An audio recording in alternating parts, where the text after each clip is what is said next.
ನಮಸ್ಕಾರ ಸ್ನೇಹಿತರೆ, ನಾನು ಅಶ್ವಿನಿ ಆರಾಧ್ಯ ಮಠ್. ಕಳೆದ 20 ವರ್ಷಗಳಿಂದ ಶಿಕ್ಷಕಿಯಾಗಿ ಕೆಲಸ ಮಾಡ್ತಾ ಇದ್ದೇನೆ. ಸೊ ಇವತ್ತು ನಾನು ಇಲ್ಲಿ ಸಾಧನಾ ಅಕಾಡೆಮಿಯಿಂದ ಫಿಸಿಕ್ಸ್ ತರಗತಿಗಳನ್ನು ತಗೊಳ್ಬೇಕು ಅಂತಿದ್ದೇನೆ. ಆ ಫಿಸಿಕ್ಸ್ ತರಗತಿಯಲ್ಲಿ ಮೊದಲನೇದಾಗಿ ನಾನು ಪ್ರಾರಂಭ ಮಾಡ್ತಾ ಇರುವಂಥದ್ದು ಲೈಟ್, ಬೆಳಕು. ಸೊ ಈ ಬೆಳಕಿನ ಬಗ್ಗೆ ಎಷ್ಟು ಹೇಳಿದರೂ ಕಡಿಮೆನೇ. ಅಂದರೆ ಯಾಕೆ ಅಂದರೆ ಅಷ್ಟು ಪ್ರಮುಖವಾಗಿರುವಂಥದ್ದು. ಸಾಧಾರಣವಾಗಿ ನಮಗೆ ಬೆಳಕಿಲ್ಲದೆ ಹೋದರೆ ನಮ್ಮ ದಿನನಿತ್ಯದ ಕೆಲಸಗಳನ್ನಾಗಲಿ ಅಥವಾ ದಿನಾನ ಆಗಲಿ ಊಹಿಸ್ಕೊಳ್ಳೋಕ್ಕೂ ಅಸಾಧ್ಯವಾದಂಥದ್ದು. ಅಷ್ಟು ಪ್ರಮುಖವಾಗಿರುವಂಥ ಬೆಳಕಿನ ಬಗ್ಗೆ ನಮಗೆ ಎಷ್ಟು ಗೊತ್ತು. ಸೊ ಆ ಬೆಳಕಿನ ಬಗ್ಗೆ ತಿಳ್ಕೊಳ್ಳುವಂಥ ಒಂದು ಪ್ರಯತ್ನ ಇವತ್ತಿನ ತರಗತಿ. ಸೊ ಲೈಟ್ ಅಂತ ಹೇಳಿದ ತಕ್ಷಣ ನಮಗೆ ಪ್ರಮುಖವಾಗಿ ನೆನಪಾಗೋದು ಯಾರು? ಸೂರ್ಯ ಅಲ್ವಾ? ಪ್ರಮುಖವಾದಂಥ ಒಂದು ಆಕಾರ ಅಥವಾ ಮೂಲ. ನಮಗೆ ಬೆಳಕು ಸಹಜವಾಗಿ ಸಿಗುವಂಥದ್ದು ಈ ನಕ್ಷತ್ರಗಳಿಂದ ಅಥವಾ ಸೂರ್ಯನಿಂದ ಸಿಗುತ್ತೆ.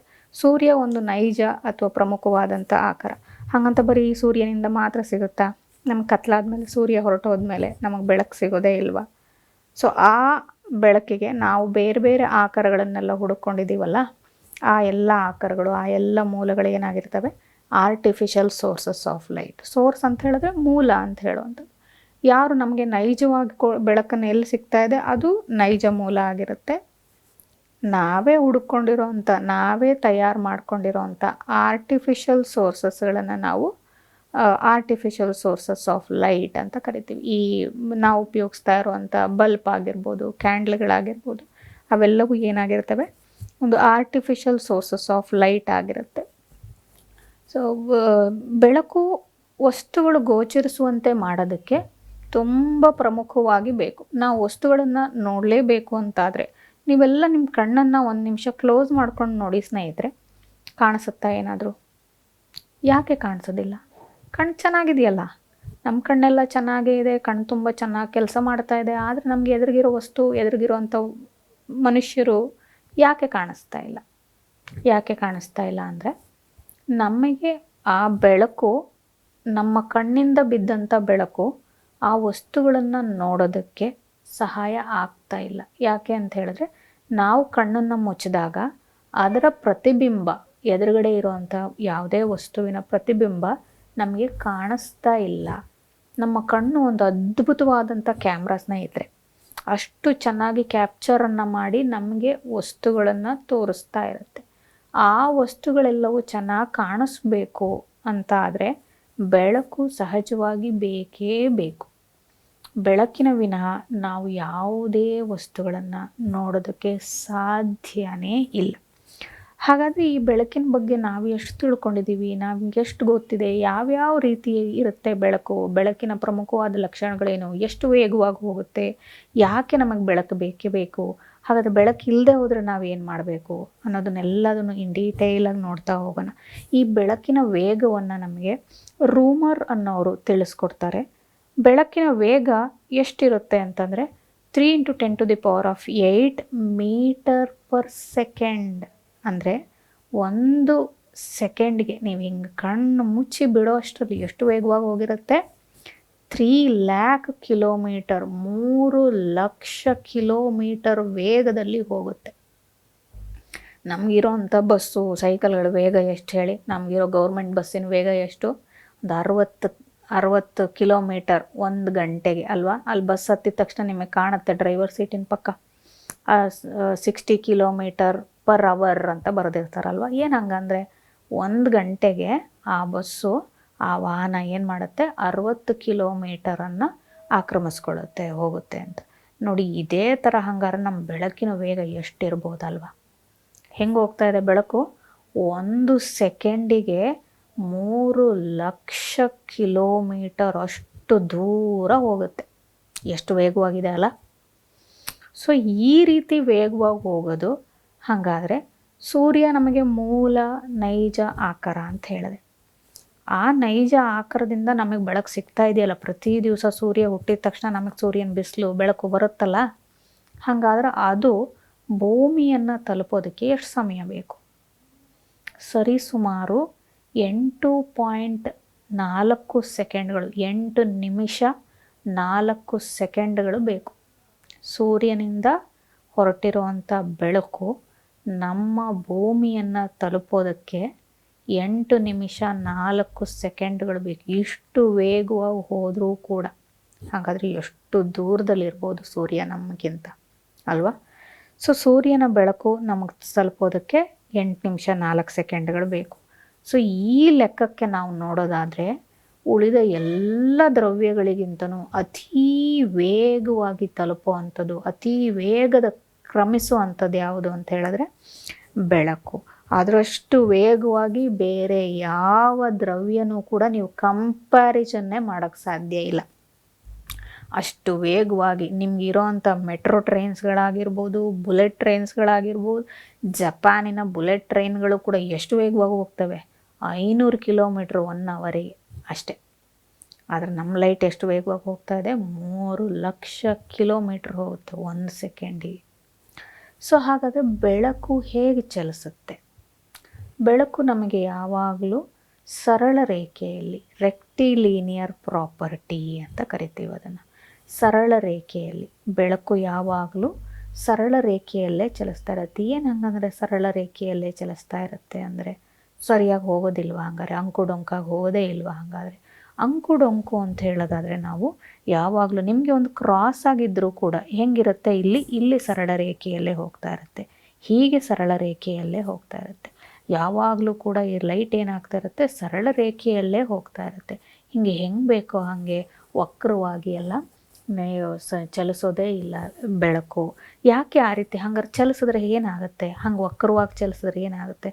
ನಮಗೆ ಕಾಣ್ತಾ ಇರೋವಂಥ ಬಿಂಬ ಅಂದರೆ ಇಮೇಜು ಫಾರ್ಮೇಷನ್ ಆಗೋದೇ ಇಲ್ಲ.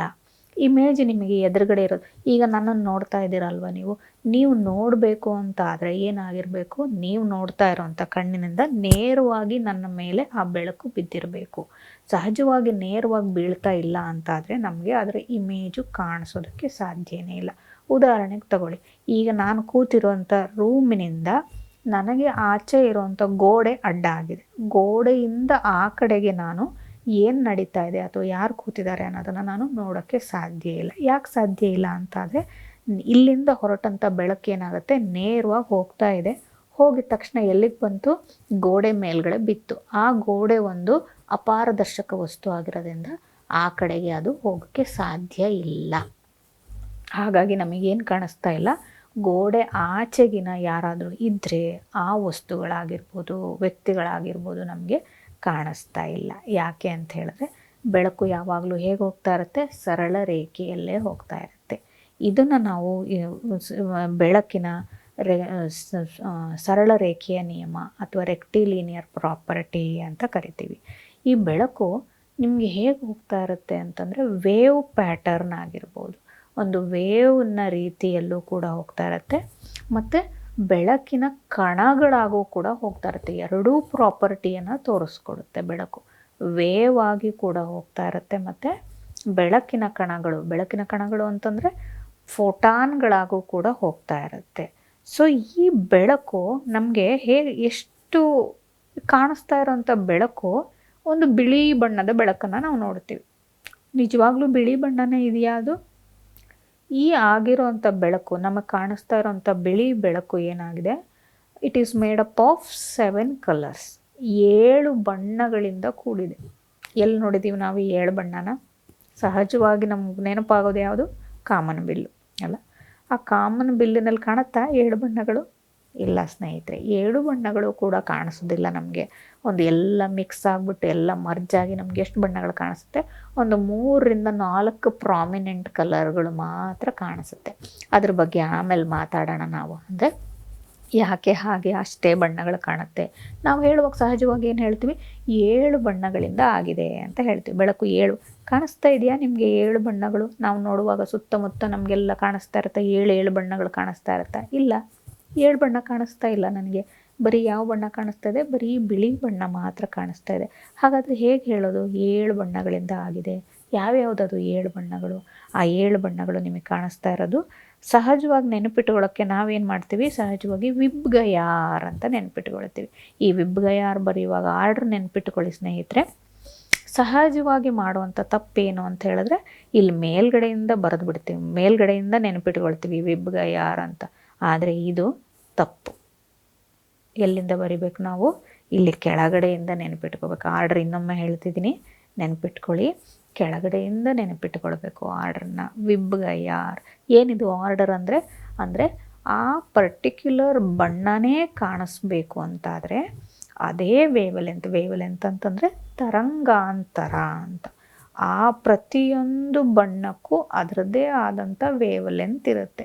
ಆ ವೇವಲೆಂತಲ್ಲಿ ಮಾತ್ರ ನಮಗೆ ಆ ಬಣ್ಣ ಕಾಣಿಸುತ್ತೆ.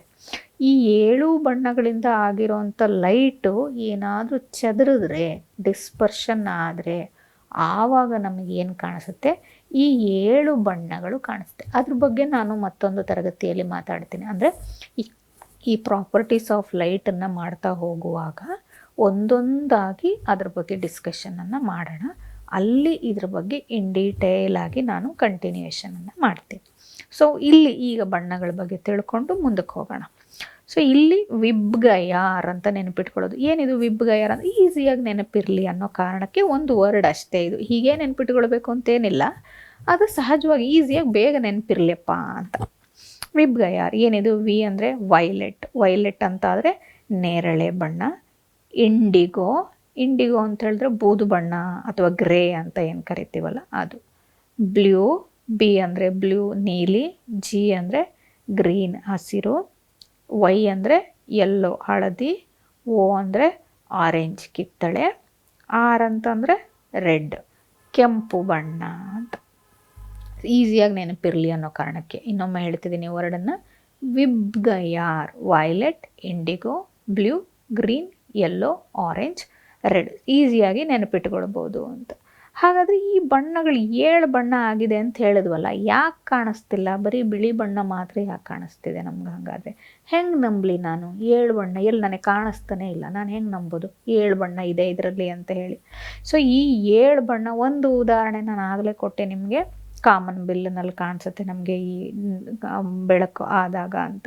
ಈ ಪಾರದರ್ಶಕದ ಬೆಳಕು ನಮಗೊಂದು, ನಿಮಗೆ ಇಲ್ಲಿ ಕಾಣಿಸ್ತಾ ಇದೆಯಲ್ಲ, ಇದನ್ನೇನಂತ ಕರಿತೀವಿ ನಾವು ಅಂದರೆ ಗಾಜಿನ ಪ್ರಿಸಮ್ ಅಂತ ಕರಿತೀವಿ. ಇದೊಂದು ಆಪ್ಟಿಕಲ್ ಇನ್ಸ್ಟ್ರೂಮೆಂಟ್. ಈ ಪ್ರಿಸಮ್ಮಿನ ಮೂಲಕ, ಗಾಜಿಂದ ಆಗಿರುತ್ತೆ ಇದು, ಈ ಪ್ರಿಸಮ್ಮಿನ ಮೂಲಕ ಸೂರ್ಯನ ಬೆಳಕು ಈ ಗಾಜಿನ ಪ್ರಿಸಮ್ ಮೇಲೆ ಬಿದ್ದಾಗ ಈ ಪ್ರಿಸಮ್ ಏನು ಮಾಡುತ್ತೆ? ನಮಗೆ ಬೆಳಕನ್ನು ಚದುರಿಸೋದಕ್ಕೆ ಸಹಾಯ ಮಾಡುತ್ತೆ. ಬೆಳಕು ತಂತಾನಾಗೆ ಚದುರುತ್ತೆ. ಚದುರಿ ಏನಾಗುತ್ತೆ? ಆ ಏನು ಕಾನ್ಸ್ಟಿಟ್ಯೂಯೆಂಟ್ ಆಫ್ ಲೈಟ್ಸ್ ಇತ್ತಲ್ಲ, ಅಂದರೆ 7 ಬಣ್ಣಗಳಿತ್ತಲ್ಲ, ಅವೆಲ್ಲವೂ ಚದುರಿ ಹೋಗ್ತವೆ. ಚದುರಿದಾಗ ಮಾತ್ರ ನಮಗೆ ಆ 7 ಬಣ್ಣಗಳು ಕಾಣಿಸುತ್ತೆ. ಚದುರಲಿಲ್ಲ ಅಂತ ಹೇಳಿದ್ರೆ ನಮಗೆ ಆ 7 ಬಣ್ಣಗಳು ಏನಾಗಿರ್ತವೆ? ಮಿಕ್ಸ್ ಆಗುತ್ತೆ. 7 ಬಣ್ಣಗಳು ಮಿಕ್ಸ್ ಆದರೆ, 7 ಬಣ್ಣಗಳು ಮಿಕ್ಸ್ ಆದಾಗ ನಮಗೆ ಕಾಣತಕ್ಕಂಥದ್ದು ಬಿಳಿಯ ಬಣ್ಣ. ಹೇಗೆ ಗೊತ್ತಾಯ್ತಿದು ನಮಗೆ ಈ 7 ಬಣ್ಣ ಆಗಿದೆ? ಈ 7 ಬಣ್ಣ ಎಲ್ಲ ಮಿಕ್ಸ್ ಆದರೆ ಬಿಳಿ ಬಣ್ಣ ಆಗುತ್ತೆ. ಆ ಬಿಳಿ ಬಣ್ಣನ ನಾವು ಡಿಸ್ಪರ್ಸ್ ಮಾಡಿದ್ರೆ, ಚದುರಿಸಿದ್ರೆ ನಮಗೆ 7 ಬಣ್ಣಗಳು ಕಾಣಿಸ್ತವೆ. ಹೆಂಗೆ ಗೊತ್ತಾಯಿತು ನಮಗಿದು? ಯಾರು ಮಾಡಿದ್ದಿದನ್ನು? ಸೊ ಇದ್ರ ಬಗ್ಗೆ ಎಕ್ಸ್ಪೆರಿಮೆಂಟನ್ನು ಮಾಡಿದವನು ಸರ್ ಐಸಾಕ್ ನ್ಯೂಟನ್ ಅನ್ನೋವಂಥ. ಸರ್ ಐಸಾಕ್ ನ್ಯೂಟನ್ ಅವರು, ಅವರ ನ್ಯೂಟನ್ಸ್ ಡಿಸ್ಕ್ ಇಲ್ಲೇನು ಕಾಣ್ತಾ ಇದೆಯಲ್ಲ, ಇದು ನ್ಯೂಟನ್ಸ್ ಡಿಸ್ಕ್. ಸಹಜವಾಗಿ ನಿಮ್ಮ ಪ್ರೈಮರಿ ಕ್ಲಾಸ್ಗಳಲ್ಲೆಲ್ಲ ನೀವು ಇದನ್ನು ನೋಡಿರ್ತೀರಲ್ವ. ಇದನ್ನು ನೋಡಿರಲಿಲ್ಲ ಅಂತಂದರೂ ಕೂಡ ನಾವೇ ಮಾಡ್ಕೊಂಡು ನೋಡ್ಬೋದು. ಏನು ಇಲ್ಲಿ 2ನೇ ಪಿಕ್ಚರಲ್ಲಿ ಕಾಣಿಸ್ತಾ ಇದೆಯಲ್ಲ ಇದು. ಸೊ ಗಿರ್ಗಿಟ್ಲೆ ಅಂತ ಏನು ಮಾಡಿರ್ತೀವಲ್ಲ ನಾವು, ನೀವೆಲ್ಲ ಆಟ ಆಡೋದಕ್ಕೂ ಕೂಡ ಉಪಯೋಗಿಸಿರ್ತೀವಿ. ಆ ಗಿರ್ಗಿಟ್ಲೆ ಮೇಲೆ ನೀವೇ ತೊಗೊಳ್ಳಿ, ಒಂದು ಸರ್ಕ್ಯುಲಾರ್ ಡಿಸ್ಕನ್ನು ಮಾಡ್ಕೊಳ್ಳಿ, ಅಥವಾ ಒಂದು ಬಿಳಿ ಹಾಳೆಯನ್ನು ತಗೊಂಡು ಆ ಒಂದು ಸರ್ಕ್ಯುಲಾರ್ ಶೇಪಲ್ಲಿ ಕಟ್ ಮಾಡ್ಕೊಳ್ಳಿ. ಕಟ್ ಮಾಡ್ಕೊಂಡ ನಂತರ ಆ 7 ಬಣ್ಣಗಳು, ಯಾವ 7 ಬಣ್ಣಗಳು ಈಗಷ್ಟೇ ಹೇಳಿದೆ, ವಿಬ್ಗಯಾರ್, ಅದೇ 7 ಬಣ್ಣಗಳೇ ಬೇಕು. ಆ 7 ಬಣ್ಣಗಳನ್ನೇ ಬರ್ಕೊಂಡು ನೀವು ಹೀಗೆ ಸರ್ಕಲ್ಲಾಗಿ ಮಾಡಿ ಅದಕ್ಕೊಂದು ದಾರ ಹಾಕಿ ಅದನ್ನು ಈ ಗಿರ್ಗಿಟ್ಲೆ ಆಟ ಆಡ್ತೀವಲ್ಲ ಹಾಗೆ ತಿರುಗಿಸಿ ನೋಡಿದರೂ ಕೂಡ ನಿಮ್ಗೆ ಏನು ಕಾಣಿಸುತ್ತೆ? ಆ ಎಲ್ಲ 7 ಬಣ್ಣಗಳು ಮಿಕ್ಸ್ ಆದ ನಂತರ ನಮಗೆ ಚೆನ್ನಾಗಿ ತಿರುಗಿಸ್ಬೇಕು. ಈ ಫ್ಯಾನನ್ನು ತಿರುಗಿಸುವಾಗ ರೆಕ್ಕೆಗಳೇ ಕಾಣಿಸ್ದೇ ಇರೋ ಹಂಗೆ ಮರ್ಜ್ ಆಗಿಬಿಡುತ್ತಲ್ಲ, ಅಷ್ಟು ಸ್ಪೀಡಾಗಿ ತಿರುಗಿಸ್ಬೇಕು. ಫ್ಯಾನನ್ನು ನೋಡಿ ನೀವು, ಫ್ಯಾನ್ ತಿರುಗ್ತಿರ್ಬೇಕಾದ್ರೆ ನಿಮ್ಗೆ ಅದರ ರೆಕ್ಕೆಗಳು ಕಾಣಿಸ್ತಾವ? ಇಲ್ಲ, ಒಂದೇ ಥರ ತಿರುಗ್ತಾ ಇರೋದು ಕಾಣಿಸುತ್ತಲ್ಲ. ಹಾಗೆ ಇಲ್ಲೂ ಕೂಡ ಏನಾಗುತ್ತೆ? ಆ ತಿರುಗಿಸ್ತಾ ಇರುವಾಗ ನಿಮಗೆ ಅದರ ಬಣ್ಣಗಳೇ ಕಾಣಿಸೋದಿಲ್ಲ. ಫಾಸ್ಟಾಗಿ ತಿರುಗಿಸಿ ಮಾಡಿ ನೋಡಿ ಸ್ನೇಹಿತರೆ. ಅದನ್ನು ಮಾಡಿದಾಗ ನಿಮಗೆ ಏನಾಗುತ್ತೆ? ಆ ಬಿಳಿ ಬಣ್ಣ ಮಾತ್ರ ಕಾಣಿಸೋಕ್ಕೆ ಶುರುವಾಗುತ್ತೆ. ಸೊ ಇದನ್ನು ನಮಗೆ ಪ್ರೂವ್ ಮಾಡಿಕೊಟ್ಟವನು ಯಾರು? ಸರ್ ಐಸಾಕ್ ನ್ಯೂಟನ್ ನಮಗೆ ಪ್ರೂವ್ ಮಾಡಿಕೊಟ್ರು. ಅದಕ್ಕೆ ಅದರ ಹೆಸರು ಏನದು? ನ್ಯೂಟನ್ಸ್ ಡಿಸ್ಕ್ ಅಂತ ಕರಿತೀವಿ ನಾವು ಅದನ್ನು. ಸೊ ಈಗ ಹಾಗಾದರೆ ಇಷ್ಟು ಪ್ರಮುಖವಾದಂಥ ಬೆಳಕಿನ ಬಗ್ಗೆ ನಾವು ತಿಳ್ಕೊಳ್ಳೇಬೇಕಲ್ವ. ಸೊ ನಮಗೆ ಅತಿ ಮುಖ್ಯವಾಗಿರುವಂಥದ್ದು, ನೋಡಲಿಕ್ಕೆ ಸಹಾಯ ಆಗೇ ಆಗುವಂಥದ್ದು, ಅದಿಲ್ಲದೆ ಹೋದರೆ ಜೀವನವೇ ಇಲ್ಲ, ನೋಡೋಕ್ಕೆ ಸಾಧ್ಯನೇ ಇಲ್ಲ ನೀವು. ಹಾಗಾದರೆ ಅದರ ಗುಣಲಕ್ಷಣಗಳು ಏನು? Properties of light. ಅದರ ಗುಣಲಕ್ಷಣಗಳು ಅಂತ ಹೇಳಿದ್ರೆ ಈಗಷ್ಟೇ ಒಂದಷ್ಟನ್ನ ನಾವು ಡಿಸ್ಕಸ್ ಮಾಡ್ತಾ ಬಂದೆ. ಮೊದಲನೇದಂತೂ ಆಗಲೇ ಹೇಳಿದೆ. ಏನು ಮೊದಲನೇದು? ರೆಕ್ಟಿಲಿನಿಯರ್ ಪ್ರೊಪಗೇಷನ್ ಆಫ್ ಲೈಟ್. ಅಂದರೆ ಬೆಳಕು ಯಾವಾಗಲೂ ಹೇಗೆ ಹೋಗುತ್ತೆ? ಸರಳ ರೇಖೆಯಲ್ಲೇ ಹೋಗುತ್ತೆ. ಮತ್ತು ಎರಡನೇದು ಸ್ಪೀಡ್ ಆಫ್ ಲೈಟ್. ಎಷ್ಟು ವೇಗವಾಗಿ ಹೋಗುತ್ತೆ? ಅತೀ ವೇಗ. ಯಾವುದಕ್ಕೂ ನೀವು ಕಂಪ್ಯಾರಿಸನ್ ಮಾಡೋಕ್ಕೆ ಸಾಧ್ಯವೇ ಇಲ್ಲ.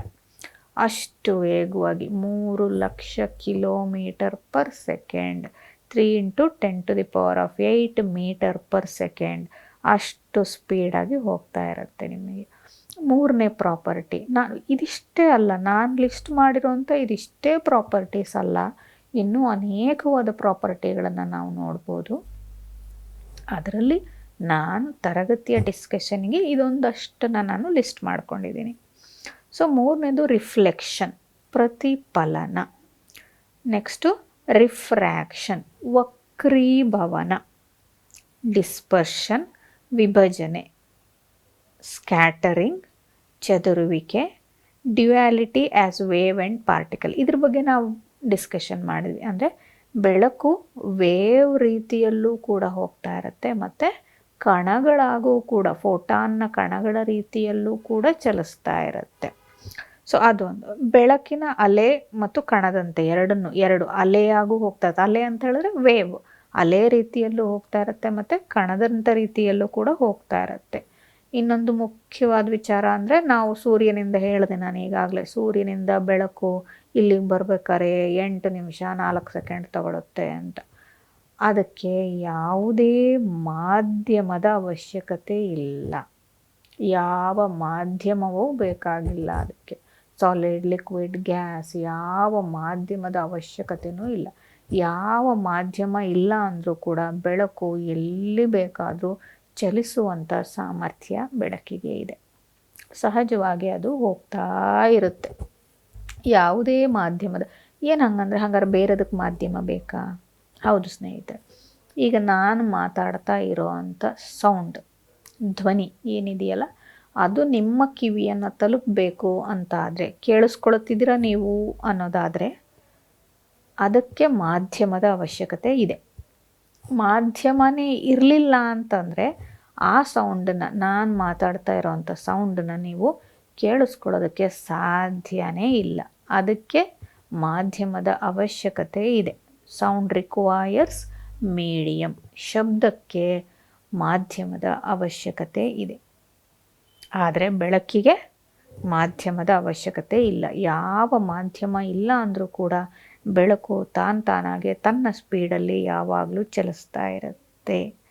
ಸೊ ಬೆಳಕಿನ ತರಂಗಾಂತರವು, ವೇವ್ ಲೆಂತ್ ಅಂತ ಹೇಳಿದೆ, ವಿಬ್ಗಯಾರ್ನ ಡಿಸ್ಕಸ್ ಮಾಡುವಾಗ ನಾವು ಹೇಳಿದ್ವಿ ಅಲ್ವಾ, ಪರ್ಟಿಕ್ಯುಲರ್ ಕಲರ್ ಕಾಣಿಸ್ಬೇಕು ಅಂತ ಆದರೆ, ಈಗ ವೈಲೆಟ್ಟೇ ಕಾಣಿಸ್ಬೇಕು ಅಂದರೆ ಅದಕ್ಕೆ ತನ್ನದೇ ಆದಂಥ ವೇವ್ ಲೆಂತ್ ಇದೆ, ತರಂಗಾಂತರ ಇದೆ. ಅದನ್ನು ನಾವು ಡಿಸ್ಪರ್ಷನ್ ಪಾಠ ಮಾಡುವಾಗ ಇನ್ ಡೀಟೇಲಾಗಿ ತಿಳ್ಕೊಳ್ಳೋಣ. ಅಂದರೆ ಎಷ್ಟರಿಂದ ಎಷ್ಟು ವೇವ್ ಲೆಂತ್ ಇದ್ದರೆ ವೈಲೆಟ್ ಕಲರೇ ಕಾಣಿಸುತ್ತೆ, ನಮಗೆ ರೆಡ್ ಕಲರೇ ಕಾಣಿಸುತ್ತೆ, ಯಾವ ರೀತಿಯಲ್ಲಿ ಕಾಣಿಸ್ಬೇಕು ಅಂದರೆ ಹಾಗಾದರೆ ಎಷ್ಟು ವೇವ್ ಲೆಂತೇ ಇರಬೇಕು ಅನ್ನೋದನ್ನು ನಾವು ಇನ್ ಡೀಟೇಲಾಗಿ ಬೆಳಕಿನ ವಿಭಜನೆ ನೋಡುವಾಗ ನೋಡೋಣ. ಸದ್ಯಕ್ಕೆ ಇದನ್ನು ನೆನಪಿಟ್ಕೊಂಡಿರಿ. ಬೆಳಕಿನ ತರಂಗಾಂತರವು, ಆ ತರಂಗಾಂತರ ಅಂದರೆ ಅದೇ ಬಣ್ಣ ಕಾಣಿಸ್ಬೇಕು ಅಂತ ಆದರೆ ಅದಕ್ಕೆ ಕಾರಣ ಏನು? Wave length. ಆ ವೇವಿನ, ಆ ಲೈಟಿನ ವೇವ್ ಲೆಂತ್ ನೀವು ಸಹಜವಾಗಿ ನೋಡಿರ್ತೀರ. ಬೇರೆ ಬೇರೆ ಬಣ್ಣಗಳು. ಈಗ ಒಂದು ಸ್ಟೌವಿನ ಫ್ಲೇಮನ್ನು ನೋಡಿ, ಅದರ ಉರಿಯನ್ನು ನೋಡಿ, ನಿಮಗೆ ಆ ಉರಿಯಲ್ಲೂ ನಿಮಗೆ ಬಣ್ಣಗಳು ಕಾಣಿಸುತ್ತೆ. ತುಂಬ ಟಿಪ್ಪಲ್ಲಿ ತುಂಬ ಜೋರಾಗಿ ಉರಿತಾ ಇರುವಾಗ ನೀಲಿ ಬಣ್ಣ ಕಾಣಿಸುತ್ತೆ ಅಲ್ವಾ. ಅದಕ್ಕಿಂತ ಸ್ವಲ್ಪ ಕೆಳಗಡೆ ನೋಡಿ, ಹಳದಿ ಬಣ್ಣ ಕಾಣಿಸುತ್ತೆ ಅಲ್ವಾ. ಅದೇ ತುಂಬ ಖಾಲಿ ಆಗುವಾಗ ಬಂದಾಗ ನಿಮಗೆ ಆ ಸೂಟೆಲ್ಲ ಹೆಂಗೆ ಕಾಣಿಸುತ್ತೆ, ಆ ಹೊಗೆ ಎಲ್ಲ ಹೆಂಗೆ ಕಾಣಿಸುತ್ತೆ? ಕಪ್ಪು ಬಣ್ಣದಲ್ಲಿ ಕಾಣಿಸ್ತಾ ಇರುತ್ತೆ. ಸೊ ಆ ಬೇರೆ ಬೇರೆ ಬಣ್ಣಗಳು ಯಾಕೆ ಕಾಣಿಸ್ತಾ ಇರುತ್ತೆ ಅಂದರೆ ಅದರ ಬೇರೆ ಬೇರೆ ಟೆಂಪ್ರೇಚರ್ನಿಂದ, ಆ ಟೆಂಪ್ರೇಚರ್ ಬೇರೆ ಬೇರೆ ಇರೋದ್ರಿಂದ ನಮಗೆ ಆ ಉರಿಯಲ್ಲಿ ಬಣ್ಣಗಳು ಬೇರೆ ಬೇರೆ ಕಾಣಿಸ್ತಾ ಇರುತ್ತೆ. ಬೇರೆ ಬೇರೆ ವೇವ್ ಲೆಂತ್ ಬಂದಾಗ ಬಣ್ಣ ತಾನಾಗೇ ಬದಲಾಗ್ಬಿಡುತ್ತೆ. ಬಣ್ಣ ತಾನಾಗೆ ಬದಲಾಗ್ತಿದೆ ಅಂದರೆ ಅರ್ಥ ಅದರ ವೇವ್ ಲೆಂತ್ ತರಂಗಾಂತರ ಬೇರೆ ಬೇರೆ ಇದೆ ಅಂತ. ಆ ಪರ್ಟಿಕ್ಯುಲರ್ ತರಂಗಾಂತರದಲ್ಲಿ ಮಾತ್ರ ನಮಗೆ ಆ ಬಣ್ಣ ಕಾಣಿಸ್ಲಿಕ್ಕೆ ಸಾಧ್ಯ ಆಗತ್ತೆ. ಸೊ ಈ ಪ್ರಾಪರ್ಟೀಸ್ಗಳನ್ನು, ಬೆಳಕಿನ ಗುಣಲಕ್ಷಣಗಳನ್ನು ಒಂದೊಂದಾಗಿ ನಾವು ನೋಡ್ತಾ ಹೋಗೋದಾದರೆ, ಮೊದಲನೇದಂತೂ ಆಲ್ರೆಡಿ ಸಾಕಷ್ಟು ಸಲ ನಾವು ಡಿಸ್ಕಷನನ್ನು ಮಾಡಿದ್ದೀವಿ. ರೆಕ್ಟಿಲಿನಿಯರ್ ಪ್ರೊಪಗೇಷನ್, ಸರಳ ರೇಖೆಯಲ್ಲಿ ಬೆಳಕು ಯಾವಾಗಲೂ ಸರಳ ರೇಖೆಯಲ್ಲೇ ಚಲಿಸಬೇಕು. ಹಾಗಾದಾಗ ಮಾತ್ರ ನಮಗೆ ಎದುರುಗಡೆ ಇರೋವಂಥ ಪ್ರತಿಬಿಂಬಗಳು, ಇಮೇಜ್ಗಳನ್ನು ನಾವು ನೋಡೋದಕ್ಕೆ ಸಾಧ್ಯ. ಇಲ್ಲ ಅಂತಾದರೆ, ಬೆಳಕು ಸರಳ ರೇಖೆಯಲ್ಲಿ ಚಲಿಸ್ತಾ ಇಲ್ಲ ಅಂತಾದರೆ ನಾವು ಯಾವುದೇ ಪ್ರತಿಬಿಂಬನ ನೋಡೋದಕ್ಕೆ ಸಾಧ್ಯ ಇಲ್ಲ. ಎರಡನೇದು ಅತಿ ವೇಗ. ಅತಿ ವೇಗ ಅಂದರೆ ಎಷ್ಟು? 3,00,000 ಕಿಲೋಮೀಟರ್ನಷ್ಟು ವೇಗವಾಗಿ ಚಲಿಸುತ್ತೆ ಅನ್ನೋದನ್ನು ಡಿಸ್ಕಷನ್ ಮಾಡಿದ್ವಿ. ನೆಕ್ಸ್ಟು ಪ್ರತಿಫಲನ ಅಥವಾ ರಿಫ್ಲೆಕ್ಷನ್ ಆಫ್ ಲೈಟ್. ಏನು ಈ ರಿಫ್ಲೆಕ್ಷನ್ ಅಂತಾದರೆ, reflection is nothing but bouncing back of light. ಬೆಳಕು ಯಾವಾಗಲೂ ಕೂಡ, ಬೆಳಕಿಗಿಂತ ಮುಂಚೆ ಒಂದು ಉದಾಹರಣೆ ತಗೊಳ್ಳೋದಾದರೆ ಸ್ನೇಹಿತರೆ, ಒಂದು ಕೈಯಲ್ಲಿ ಒಂದು ಬಾಲ್ ಇದೆ ಅಂತ ಇಮ್ಯಾಜಿನ್ ಮಾಡ್ಕೊಳ್ಳಿ, ಅಥವಾ ನಿಮ್ಮ ಕೈಯಲ್ಲಿ ಒಂದು ಕ್ರಿಕೆಟ್ ಬಾಲನ್ನು ತಗೊಳ್ಳಿ. ಆ ಕ್ರಿಕೆಟ್ ಬಾಲ್ನ ತಗೊಂಡು ಗೋಡೆಗೆ ಹೊಡಿರಿ. ಗೋಡೆಗೆ ಹೊಡೆದ ತಕ್ಷಣ ಏನಾಗುತ್ತೆ, ಅದು ಪುಟ್ಟದು ವಾಪಸ್ ನಿಮ್ಮ ಕಡೆಗೆ ಬರುತ್ತೆ ಅಲ್ವಾ. ನೀವು ಬಾಲನ್ನು ಗೋಡೆಗೆ ಎಸ್ತಿದ್ದೀರಿ, ಆ ಗೋಡೆಯಿಂದ ಬಾಲ್ ಏನಾಗ್ತಿದೆ, ಈಗ ಪುಟ್ಟದು ವಾಪಸ್ ನಿಮ್ಮ ಕಡೆಗೆ ಬಂತು. ಆ ಪುಟಿಯುವ ಪ್ರಕ್ರಿಯೆ ಏನಿದೆಯಲ್ಲ, ಅದನ್ನೇ ನಾವೇನಂತ ಕರಿತೀವಿ? ಪ್ರತಿಫಲನ, ರಿಫ್ಲೆಕ್ಷನ್ ಅಂತ ಕರಿತೀವಿ. ಹಾಗೆ ನಮ್ಮ ಈ ಬಾಲ್ ಹೇಗೆ ಹೋಯ್ತೋ ಅದೇ ರೀತಿಯಲ್ಲಿ ಬೆಳಕು ಕೂಡ ಏನು ಮಾಡುತ್ತೆ, ಹೋಗಿರೋವಂಥ ಬೆಳಕು, ಈಗ ಇದೊಂದು ಗೋಡೆನೋ ಅಥವಾ ಯಾವುದೋ ಒಂದು ತಾಗ್ತಾ ಇರೋವಂಥ ಒಂದು ಸರ್ಫೇಸ್ ಅಂತ ಅಂದ್ಕೊಳ್ಳೋಣ. ಸೊ ಸಹಜವಾಗಿ ನಿಮ್ಮ ಪುಸ್ತಕಗಳಲ್ಲಿ ಈ ರೀತಿಯ ಚಿತ್ರನ ನೀವು ನೋಡಿರ್ತೀರ ಅಲ್ವಾ. ಇಲ್ಲೊಂದು ಕಾಣಿಸ್ತಾ ಇದೆ. ಸೊ ಈ ರೀತಿ ಚಿತ್ರ ಏನಿದು ಹಿಂಗೆ ಬರೆದಿರೋ ಅಂಥದ್ದು? ಇದು ಒಂದು ಕನ್ನಡಿ, ಮಿರರ್ನ ಸಹ ಸಾಮಾನ್ಯವಾಗಿ ನೀವು ಪುಸ್ತಕಗಳಲ್ಲಿ ನೋಡುವಂಥ ಎಕ್ಸಾಂಪಲ್ಲು ಈ ರೀತಿಯ ಪಿಕ್ಚರೇ ಇರುತ್ತೆ. ಸೊ ಇಲ್ಲಿ ಈ ಬೆಳಕಿನ ಕಿರಣ ಏನಾಗುತ್ತೆ, ಬೆಳಕಿನ ಕಿರಣ ಒಂದು ಈ ಪಾಯಿಂಟಲ್ಲಿ, ಇನ್ಸಿಡೆಂಟ್ ಪಾಯಿಂಟ್ ಅಂತ ಕರಿತೀವಿ ನಾವು ಇದಕ್ಕೆ. ಇನ್ಸಿಡೆಂಟ್ ಪಾಯಿಂಟ್ ಅಂದರೆ ಯಾವ ಪಾಯಿಂಟಲ್ಲಿ ಬೆಳಕು ಹೋಗಿ ಅದ್ರ ಮೇಲೆ ಬಿತ್ತು, ತಾಗೋದು, ತಾಡಿಸೋ ಅಂಥದ್ದು, ಈ ಪಾಯಿಂಟ್ ನಾವು ಇನ್ಸಿಡೆಂಟ್ ಪಾಯಿಂಟ್ ಅಂತ ಕರಿತೀವಿ. ಈ ಬೆಳಕಿನ ಕಿರಣ ಹೋಗ್ತಾ ಇರುವಂಥ ದಿಕ್ಕು, ಅದನ್ನು ನಾವೇನಂತ ಕರಿತೀವಿ? ಈ ರೇಖೆಯನ್ನು ಇನ್ಸಿಡೆಂಟ್ ರೇ ಅಂತ ಕರಿತೀವಿ. ಇನ್ಸಿಡೆಂಟ್ ರೇ. ಅದು ತಾಗಿದ ಮೇಲೆ ಬಾಲ್ ಹೆಂಗೆ ವಾಪಸ್ ಬಂತೋ ಅದೇ ರೀತಿಯಲ್ಲಿ ಪುಟ್ಟದು ಬರುತ್ತೆ ವಾಪಸ್. ಅದೇ ಮಾಧ್ಯಮಕ್ಕೆ ವಾಪಸ್ ಬೆಳಕು ಬರುತ್ತಲ್ಲ, ಅದನ್ನು ನಾವೇನಂತ ಕರಿತೀವಿ? Bouncing back of light, reflection ಅಂತ ಕರಿತೀವಿ. ಪ್ರತಿಫಲನ. ಬೆಳಕು ಏನು ಮಾಡ್ತು, ಇವಾಗ ಈ ದಿಕ್ಕಿನಲ್ಲಿ ಹೋಯಿತು, ಹೋಗಿ ಕನ್ನಡಿಯ ಮೇಲೆ ಬಿತ್ತು, ಈ ಪರ್ಟಿಕ್ಯುಲರ್ ಪಾಯಿಂಟಲ್ಲಿ ಬಿತ್ತು ಕನ್ನಡಿಯ ಮೇಲೆ ಬಿದ್ದಿರೋಂಥದ್ದು ಮತ್ತೆ ವಾಪಸ್ ಬಂತು, ಅದೇ ಮಾಧ್ಯಮಕ್ಕೆ ವಾಪಸ್ ಬಂತು. ಈ ರೇಖೆಯನ್ನು, ಈ ಕಿರಣವನ್ನು ಏನಂತ ಕರಿತೀವಿ? ರಿಫ್ಲೆಕ್ಟೆಡ್ ಲೈಟ್ ಅಂತ ಕರಿತೀವಿ. ಇದೇನಿದು? Reflected light. ಈ ಪಾಯಿಂಟಲ್ಲಿ ನಾವು ಒಂದು ನಾರ್ಮಲನ್ನು ಎಳಿತೀವಿ. ನಾರ್ಮಲ್ ಅಂದರೆ ಲಂಬ, ಒಂದು ನಾರ್ಮಲನ್ನು ಎಳಿತೀವಿ ನಾವು. ಈ ನಾರ್ಮಲ್ಲಿಗೆ ಅಂತ ಕರಿತೀವಿ. ಈ ಆ್ಯಂಗಲ್ ಆಗಿದೆಯಲ್ಲ, ಇದನ್ನು ನಾವೇನಂತ ಕರಿತೀವಿ? ಇನ್ಸಿಡೆಂಟ್ ಆ್ಯಂಗಲ್ ಅಂತ ಕರಿತೀವಿ. ಐಯಿಂದ ನಾವು ಅದನ್ನು ಡಿನೋಟ್ ಮಾಡ್ಬೋದು.